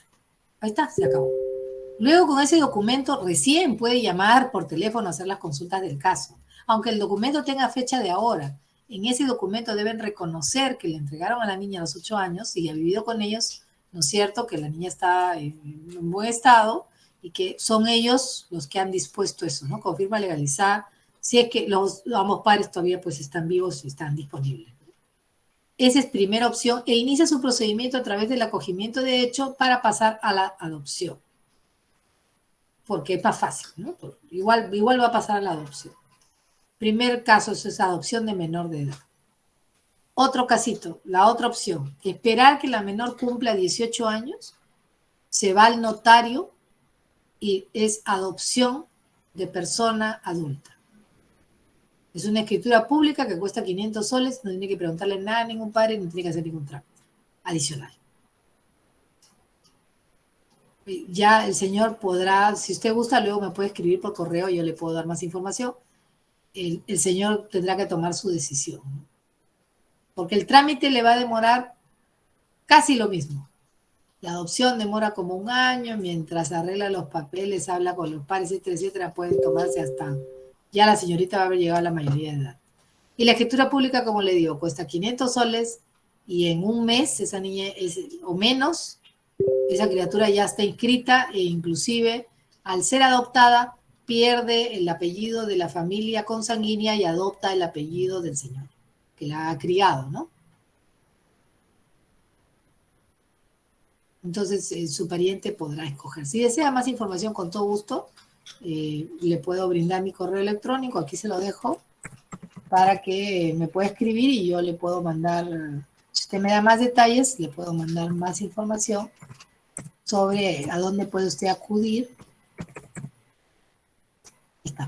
Ahí está mi correo. Ya, doctora, se le agradece. Ahorita lo voy a anotar. Ya, de nada. Pero qué interesante su caso. Así como lo que usted está comentando, gracias por la consulta, hay muchas personas que acogen parientes.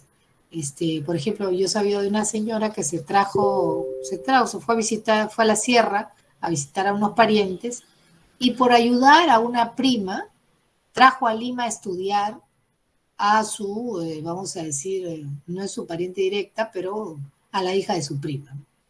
Y le ofreció a la prima que la iba a cuidar, ¿no es cierto?, que le iba a dar un futuro, y la prima dijo, bueno, acá mi hija pues se va a perder, allá tiene una oportunidad, tengo otros hijos que cuidar. Y la trajo la niña cuando la niña tenía 10 años. La niña vino a Lima y estuvo viviendo, pero se le exigían trabajos en casa que ya lindaban como en, más que considerarla parte de la familia, como empleada de la casa. Entonces, cuando la prima vino a visitar a su hija, bueno, ya la hija ni la reconocía porque la niña ya tenía 15 años, sabía que era su mamá, pero habían perdido, pues vamos a decir, el contacto, ¿no? Y ahí es cuando la mamá se entera que ella no ha estado siendo tratada como hija, sino como empleada, ¿no? Y la señora monta en cólera y dice que se quiere llevar a su hija y empieza todo el problema, ¿no? Y ahí es donde empiezan las consultas legales aquí con su servidora. La tía no la quiere dejar ir, la madre no la piensa dejar, y finalmente yo le digo, ¿alguna de ustedes le ha preguntado a la menor qué quiere hacer? Porque aquí lo que importa no es lo que ustedes dos adultas piensen. Ella es una señorita, tiene 15 años. No, habría que preguntarle qué es lo que quiere hacer, ¿no? Y la niña dijo que de ninguna manera podía volver a la provincia, que ella había hecho su vida acá en Lima, que no le molestaba a estas alturas, se entendía pues que era su pago de su comida, que no la habían tratado como una hija, pero que tampoco no la habían maltratado, y que ella entendía que estaba ayudando en casa. Sí, al principio no se sentía bien, pero con el paso del tiempo ya se acostumbró, y ya no tenía ningún complejo, vamos a decir. La que más se había sentido, vamos a decir, dolida, había sido la mamá, ¿no? Finalmente la mamá regresó a la provincia, la tía se quedó y siguen juntas, ¿no? No ha querido la niña que se haga acogimiento de hecho con ella. La niña no ha querido. Ha dicho que a los 18 años ella se va. Que mientras tanto va a seguir haciendo las labores del hogar, que igual ella ha aprendido cómo se maneja una casa y que no tiene ningún complejo. Le han pagado su educación, está agradecida. Se dan cuenta, a veces el adulto quiere resolver cosas que para el niño no resultan ser convenientes en el momento, en la manera como se está manejando, ¿no? A estas alturas, cuando llamo a veces a monitorearla, ella me dice, tía, me dice, ya no te preocupes, han contratado a un empleado, ya me independicé, ahora mi mi mamá, porque le dice mamá a la señora con la que está viviendo, mi mamá me ha dicho que si quiere estudiar carrera, ella me la va.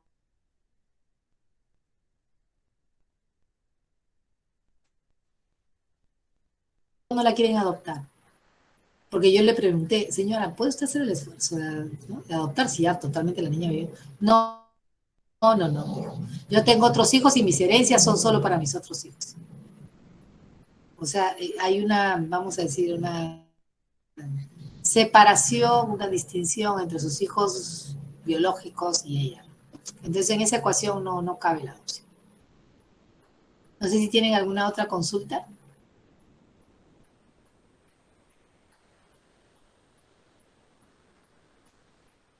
Bueno, entonces voy a pasar a la otra parte de la exposición. Tengo aquí una presentación que es bastante pequeña, en realidad modesta, que continúa hablándonos sobre el tema de la desprotección familiar, y aquí es donde quisiera enfocarme, ¿no? En la última modificatoria, Decreto Supremo 001 del 2020, perdón, se nos habla que la familia de origen está conformada por el padre, la madre, hermanos varios, tutor, tutora, y las demás personas con las que ha tenido o no vínculo de parentesco, conviven o hacen vida en común. Entonces, cuando hablamos de la familia de origen y no tomamos en consideración, por ejemplo, a los abuelos, ¿no? Se han presentado algunas dificultades en el Poder Judicial. Hay un grupo de jueces que manifiesta, los abuelos son familia de origen. Hay entroncamiento familiar reconocido y claro, ¿no es cierto?, establecido por sangre. ¿Por qué yo tendría que decir que los abuelos no son parte de la familia de origen de acuerdo a esta definición? Ah, porque los abuelos no viven en la casa, no han convivido. Pero son los abuelos. O sea, hay entroncamiento. No, los abuelos pertenecen a la familia extensa. Son los otros familiares. Entonces, ¿qué sucede? Mi primera evaluación es, ¿hay familia de origen disponible? No, no hay. Ya, el niño es declarado en abandono. O el niño es declarado en desprotección familiar.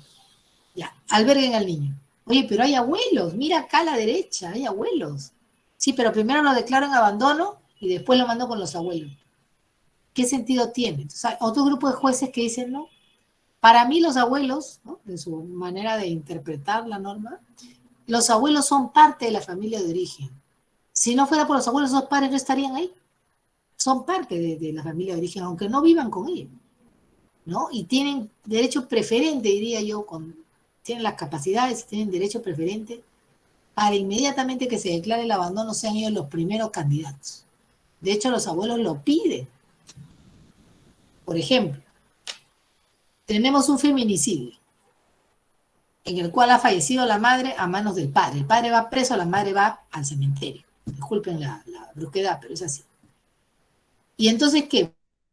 Declarar en abandono a los dos hijos que han sido testigos de esto cuando esas pobres criaturas están metidas debajo de una cama llorando, con tratamiento psicológico, pensando hasta, Dios sabe qué puedan estar pensando. Y lo que más necesitan en ese momento es amor y cariño, no que los declaren en abandono y los manden a institucionalizar. Entonces, lo que yo creo que ahí estaría faltando es extender esta definición de familia de origen y entender, comprender dentro de familia de origen a parientes consanguíneos. Yo creo que ganaría mucho la norma si hiciera ello, ¿no? Pero bueno, han preferido la convivencia como vínculo que a la sangre como vínculo. Eso, perdónenme, pero no resiste un análisis. Yo estoy en desacuerdo con ese punto. Para mí la familia de origen es más extensa. Estoy en la posición de todos estos otros magistrados que conceden la declaración de abandono y en el mismo documento señalan el acogimiento de hecho a favor de los abuelos. La norma procedimental no lo establece así, pero ellos, en base al principio del interés superior del niño, lo están estableciendo de esa manera. Y me parece que es correcto. Esa interpretación es la más beneficiosa para el menor. También tenemos otras definiciones como comunidad como familia, ¿no? Cuando el niño tiene comunidades indígenas, originarias, campesinas, nativas, o alguna otra forma organizativa donde el adolescente, el niño se ha desarrollado identidad cultural.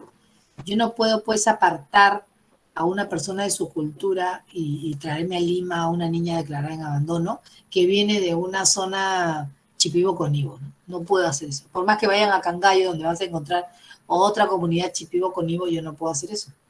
Tampoco la puedo declarar en adopción, sería de alguna manera raíces y su identidad cultural.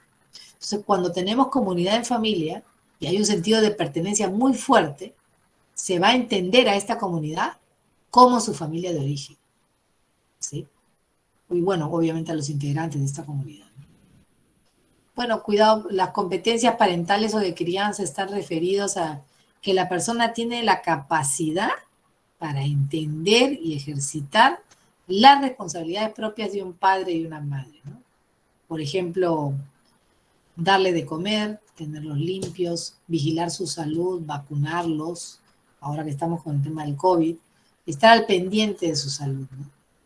¿Cuántos juicios de tenencia se han visto que se han ganado? Porque el padre que no vive con... Yo he tenido el caso de un señor que peleaba la tenencia con una señora, ¿no? La señora vivía en Pacasmayo y mi cliente vivía acá en Lima. Entonces me llama y me dice, mira, estamos luchando la tenencia, pero aún así me ha entregado a la niña de mi régimen de visitas y yo me la he traído de Pacasmayo a Lima, porque cuando he regresado a la casa he ido a la casa para recoger a la menor, que me toca mi régimen de visitas, la he encontrado ardiendo en fiebre y cuando le he preguntado, ¿quién está contigo en la casa? Me ha dicho mi tío y mi tía, y he entrado y ves todos ancianos, pues que pasan de los 80 años, que incapaces de poder responder frente a una emergencia. Y cuando le he preguntado, ¿dónde está tu mamá? Me dice, se ha ido con mi tío, que es el nuevo compromiso de la señora, ¿no? Y han viajado con sus otros hijos a otra localidad, a la playa. ¿Y no te llevaron? No, no me llevaron. Me dejaron aquí porque dijeron que tú ibas a venir por mí. Pero la niña estaba ardiendo en fiebre. Entonces, frente a esa situación, y siendo que él solo había ido para pasar el día sábado, porque se quedaba de sábado para domingo, llevó inmediatamente a la niña al hospital, ¿no? Y en el hospital le dieron un tratamiento bastante deficiente. Encima se enteró que la niña no tenía seguro médico, a pesar que le estaba pasando alimentos para el seguro médico. Y entonces decide traerse a la niña a Lima. Y me llama y me dice, yo sé que legalmente esto está mal, pero mi niña está pero mal. Y cuando le hacen análisis, la niña tenía, pues, lo que usted no se puede imaginar en el estómago, mal, su aparato unitario mal, su aparato genital mal. La niña estaba negligentemente cuidada. Entonces él interpone acciones legales en favor de su menor hija relacionadas a maltrato, basadas en la negligencia, en el cuidado de su salud. El certificado médico parecía un prontuario, ¿no? Entonces, el día lunes o martes llega la señora de Pacasmayo reclamando a su niña, tocándome la puerta a mí, yo en el estudio, y dice, ¿y qué ocurre esta señora? Le digo, señora, a ver, primero vamos a sentarnos a tranquilizarnos. Y la primera pregunta que le voy a hacer es, ¿por qué usted separa a su niña del núcleo familiar y no la considera al igual que sus otros hijos? No, es que mi pareja no quiere, dice que es hija de otro. Señora, entonces transemos, le digo, ¿por qué no hacemos una conciliación y que la niña se venga a vivir a Lima si el padre la está esperando? Acá tiene casa, tiene absolutamente todo para darle a la niña y tiene más tiempo que usted, porque ya veo que usted está ocupada, ¿no? Con sus otros hijos. No, que la niña es mía. Entonces le digo, bueno, señor, no vamos a llegar a ningún acuerdo porque usted ya ha sido denunciada, que le entrego la copia, todo, de todas las denuncias que usted tiene, porque su niña está en una situación muy grave y está en la clínica. La señora se fue a la clínica, todo un show, llorando en la falda de su hija, etcétera, etcétera. Y al final, cuando la niña se curó, la niña pidió volver con su mamá para Pacasmayo. No sé si amenazada por la mamá o la razón que sea. Finalmente eso sirvió como punta de lanza para pelear la tenencia exclusiva, ¿no? Y bueno, ganamos la tenencia exclusiva, pero después mi cliente decidió que por el bienestar y la salud mental de su hija llegaran a un acuerdo diferente. Y la niña pasa aquí 6 meses y 6 meses en Pacasmayo. Entonces la niña tiene, digamos, de alguna manera, tiene temperada su historia. Actualmente ya tiene 13 años, ¿no? En 5 años más, bueno, tomará su decisión acerca de dónde quiere vivir. Pero esa niña estaba definitivamente, completamente abandonada, ¿no? Ahora la situación ha mejorado. Después de lo que pasó en la clínica, la situación ha mejorado. Que ella inclusive ha podido ser denunciada por maltrato infantil, pero mi cliente no quiso hacerlo. Prefirió llegar a un acuerdo más beneficioso para la menor. Entonces, bueno, esto ya lo hemos visto. Si en el grupo familiar no hay un miembro de la familia de origen, se considera de protección familiar. Para la ley, sí, pero en aplicación de los principios generales del derecho, no. Porque uno de los principios generales del derecho nos habla de proteger siempre la dignidad de las personas, ¿no? Contra todo, y sobre todo en relación a los principios de interpretación y a las garantías que tienen los procesos judiciales de familia, ¿no? El más importante, digamos, el más, el que más se cita es el principio del interés superior del niño. Ninguna de las decisiones que se tomen con respecto a un niño pueden perjudicarlo en lugar de beneficiarlo, y además, de acuerdo a las últimas disposiciones del Tribunal Constitucional, y porque además así también está establecido en tratados internacionales, la opinión del niño sí cuenta. El niño, como dije, ya no es visto como alguien para proteger, es visto como una entidad, como un sujeto de derechos, que le reclama a la sociedad y que la sociedad y el Estado le tienen que responder. Entonces, a pesar de que esto es lo que dice la norma, los magistrados están interpretándolo de otro punto de vista y aplicando el interés superior del niño. No pueden dejar que un niño sea institucionalizado cuando existe la posibilidad, y tengo a los abuelos aquí tocándome la puerta. Lo declaran en abandono y ahí mismo declaran acogimiento de hecho por parte de los abuelos.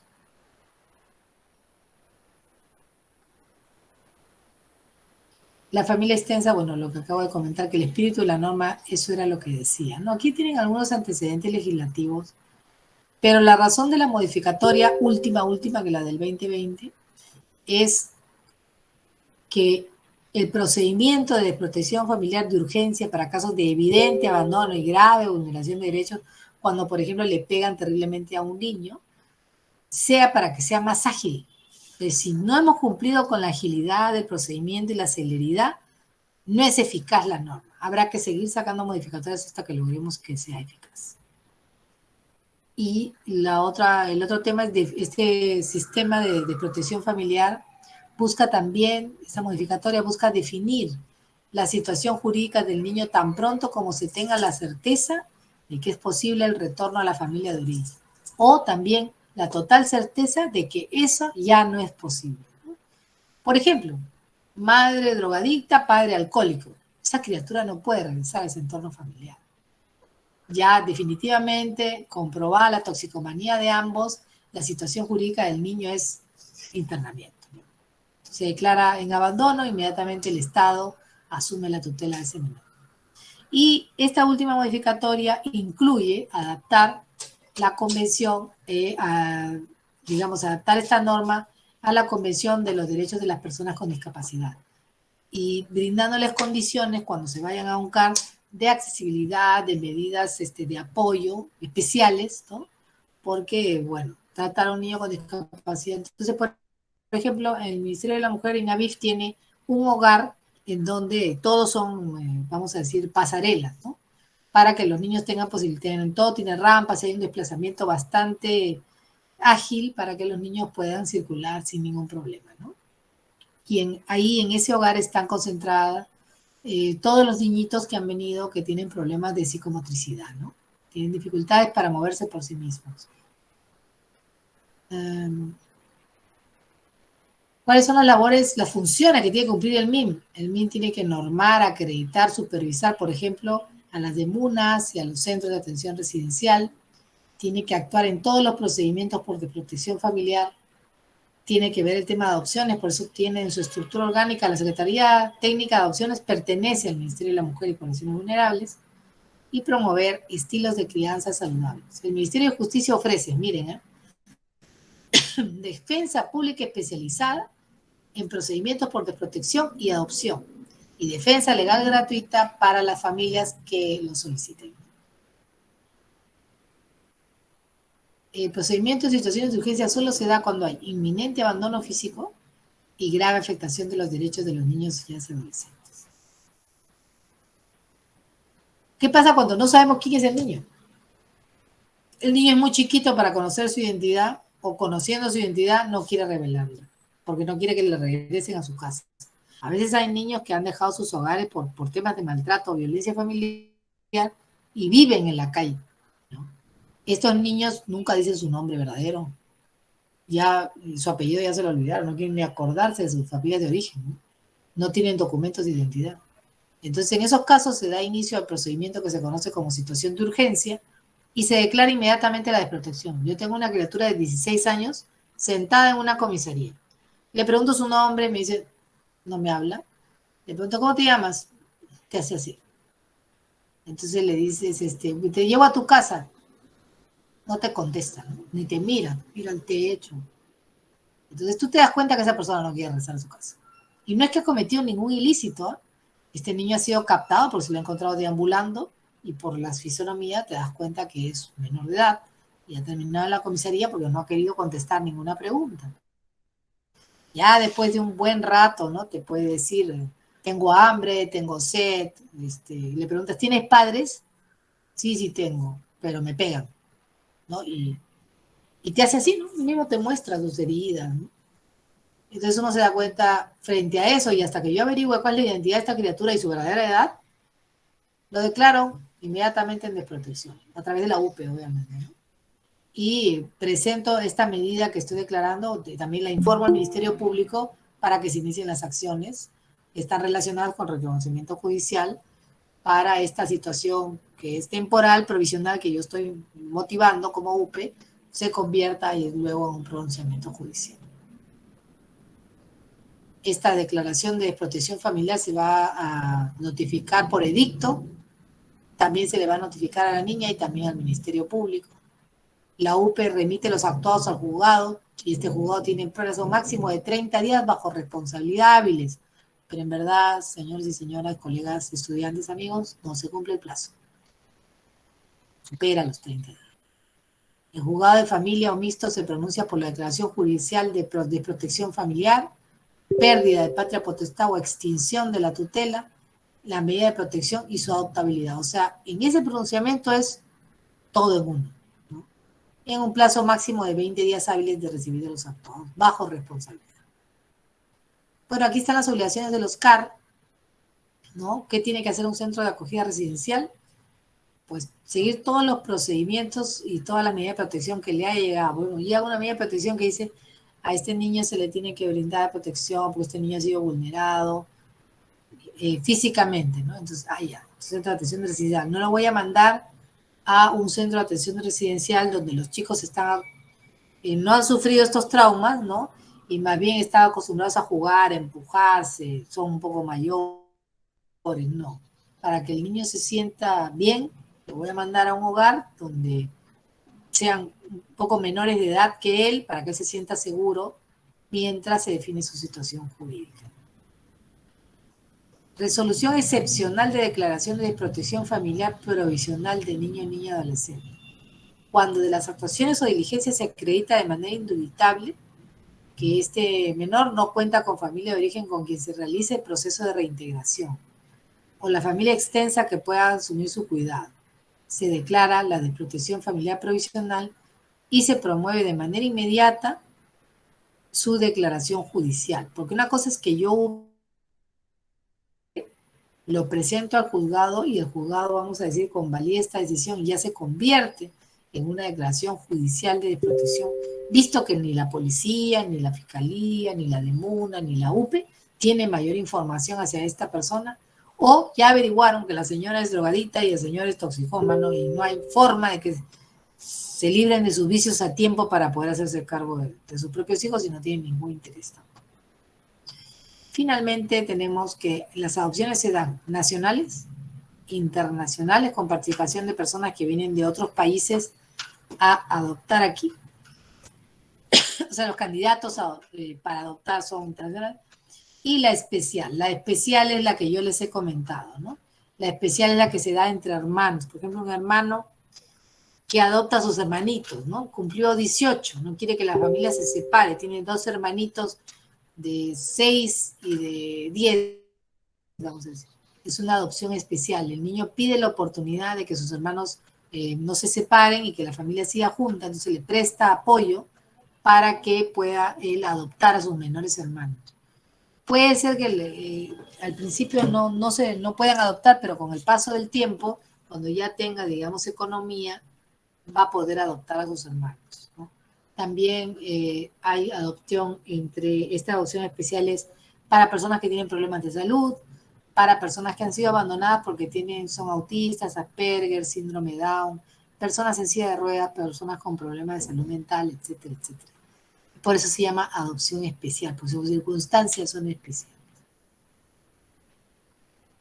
¿Qué pasó cuando salió este procedimiento con los procesos que ya habían ingresado?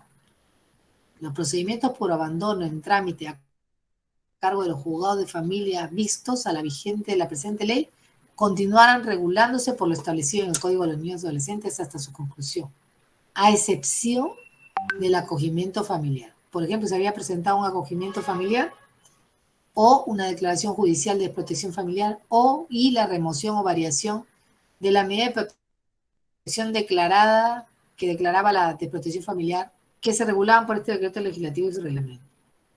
Todos ellos ingresaron al nuevo procedimiento que es más célere, ¿no? Porque aquí lo que se trataba era de no institucionalizar niños.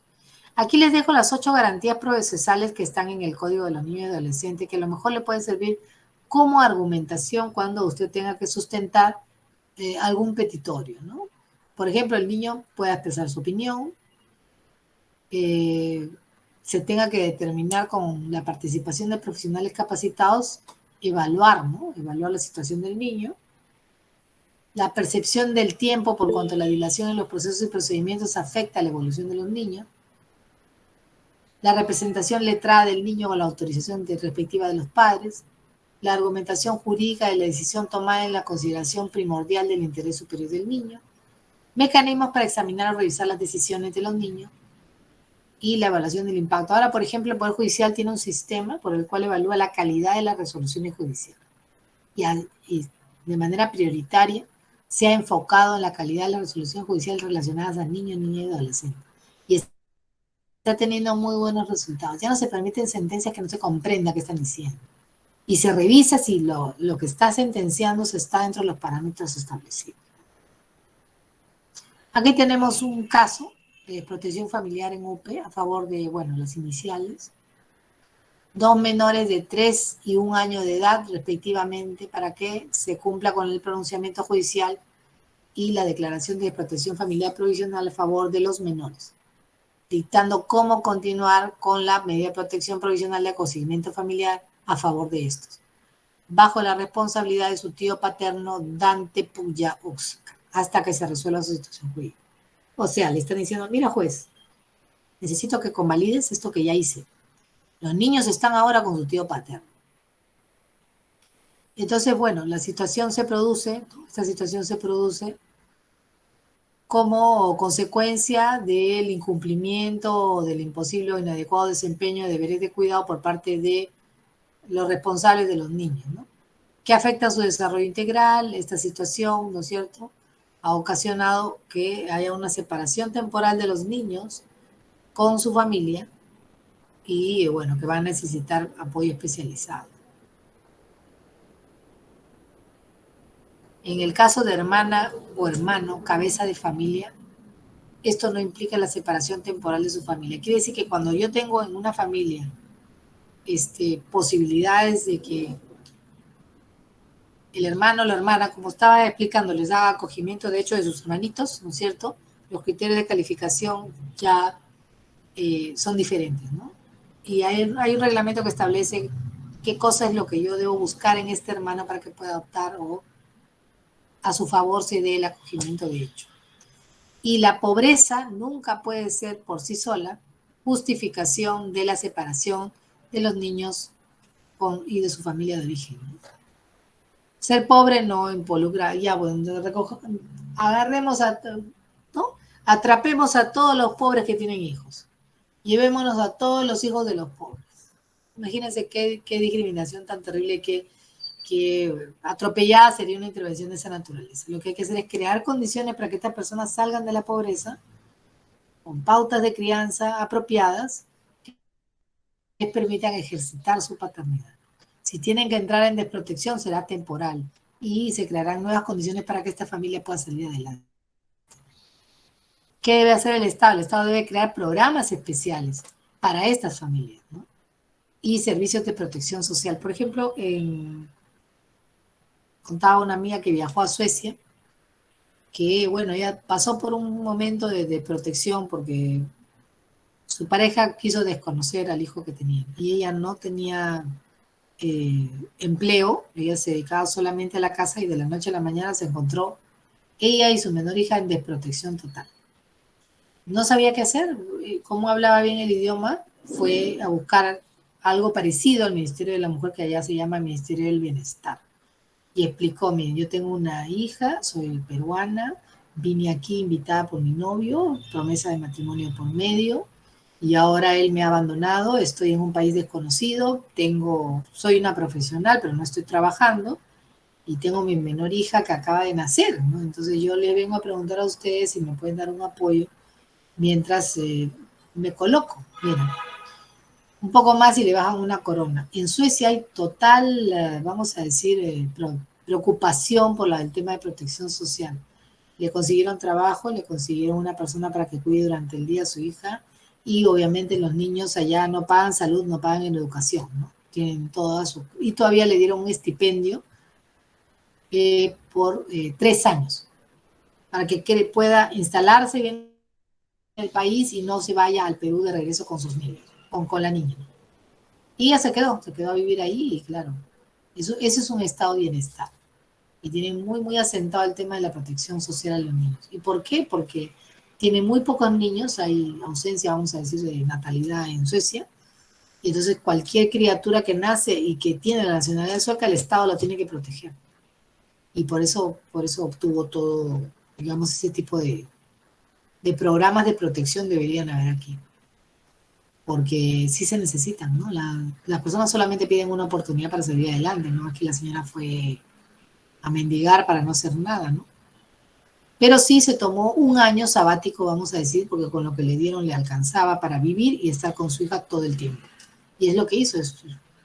Ahí los niños entran al colegio a los 7 años. Durante los primeros años solo están con los padres.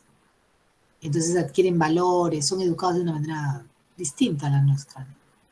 Hay padres que meten a sus hijos al colegio antes, pero el Estado te dice y te recomienda, como en Finlandia, que los niños entren al colegio a los 7 y el resto del tiempo estén con sus padres. Y de esa manera se fortalecen los vínculos familiares y también la persona tiene la oportunidad de disfrutar de la paternidad.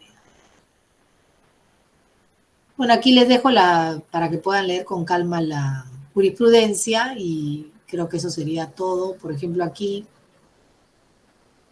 ha habido denuncias a la policía por presuntos actos de violencia familiar en agravio de los sobrinos que habrían sido ocasionados por la progenitora. Entonces la hermana del denunciante señala que los menores habrían estado albergados en un centro residencial al haber sido puestos a disposición de la UPE por parte de la progenitora. También en el decurso de la investigación se ha determinado que los menores en mención cuentan con un tío que es hermano de la progenitora y la abuela paterna de los menores, quienes por cierto han mostrado interés en el cuidado de los menores y habiéndose dispuesto por tal razón que se varía al responsable familiar bajo cuya y otorgaron el cuidado a la abuela paterna, ¿no? Por ejemplo, aquí es el caso de una señora que reclamaba poder hacerse cargo de sus nietos, ¿no?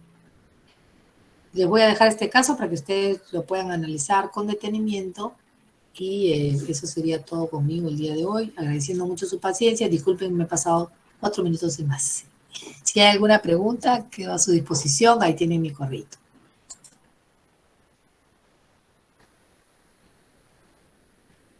Ay, mire, recién leo que dice acá que no estaba saliendo mi PPT. Mil disculpas. Por eso les decía que me tenían que leer los mensajes porque yo no los veo. Yo cuando comparto la pantalla la comparto completa. Pero no hay problema porque yo estoy dejando a disposición de la coordinación los PPTs.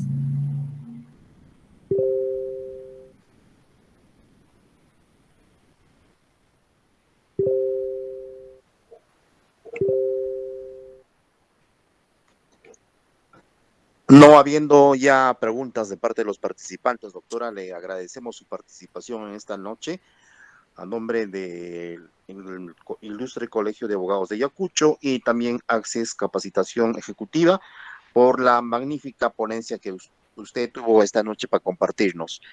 Y a todos los participantes también su agradecimiento y los esperamos en nuestra próxima reunión. Que tengan muy buenas noches. Buenas noches, doctora. Muchas gracias por la oportunidad y les deseo desde ya que tengan un bonito fin de semana cuando llegue el sábado. Muchas gracias.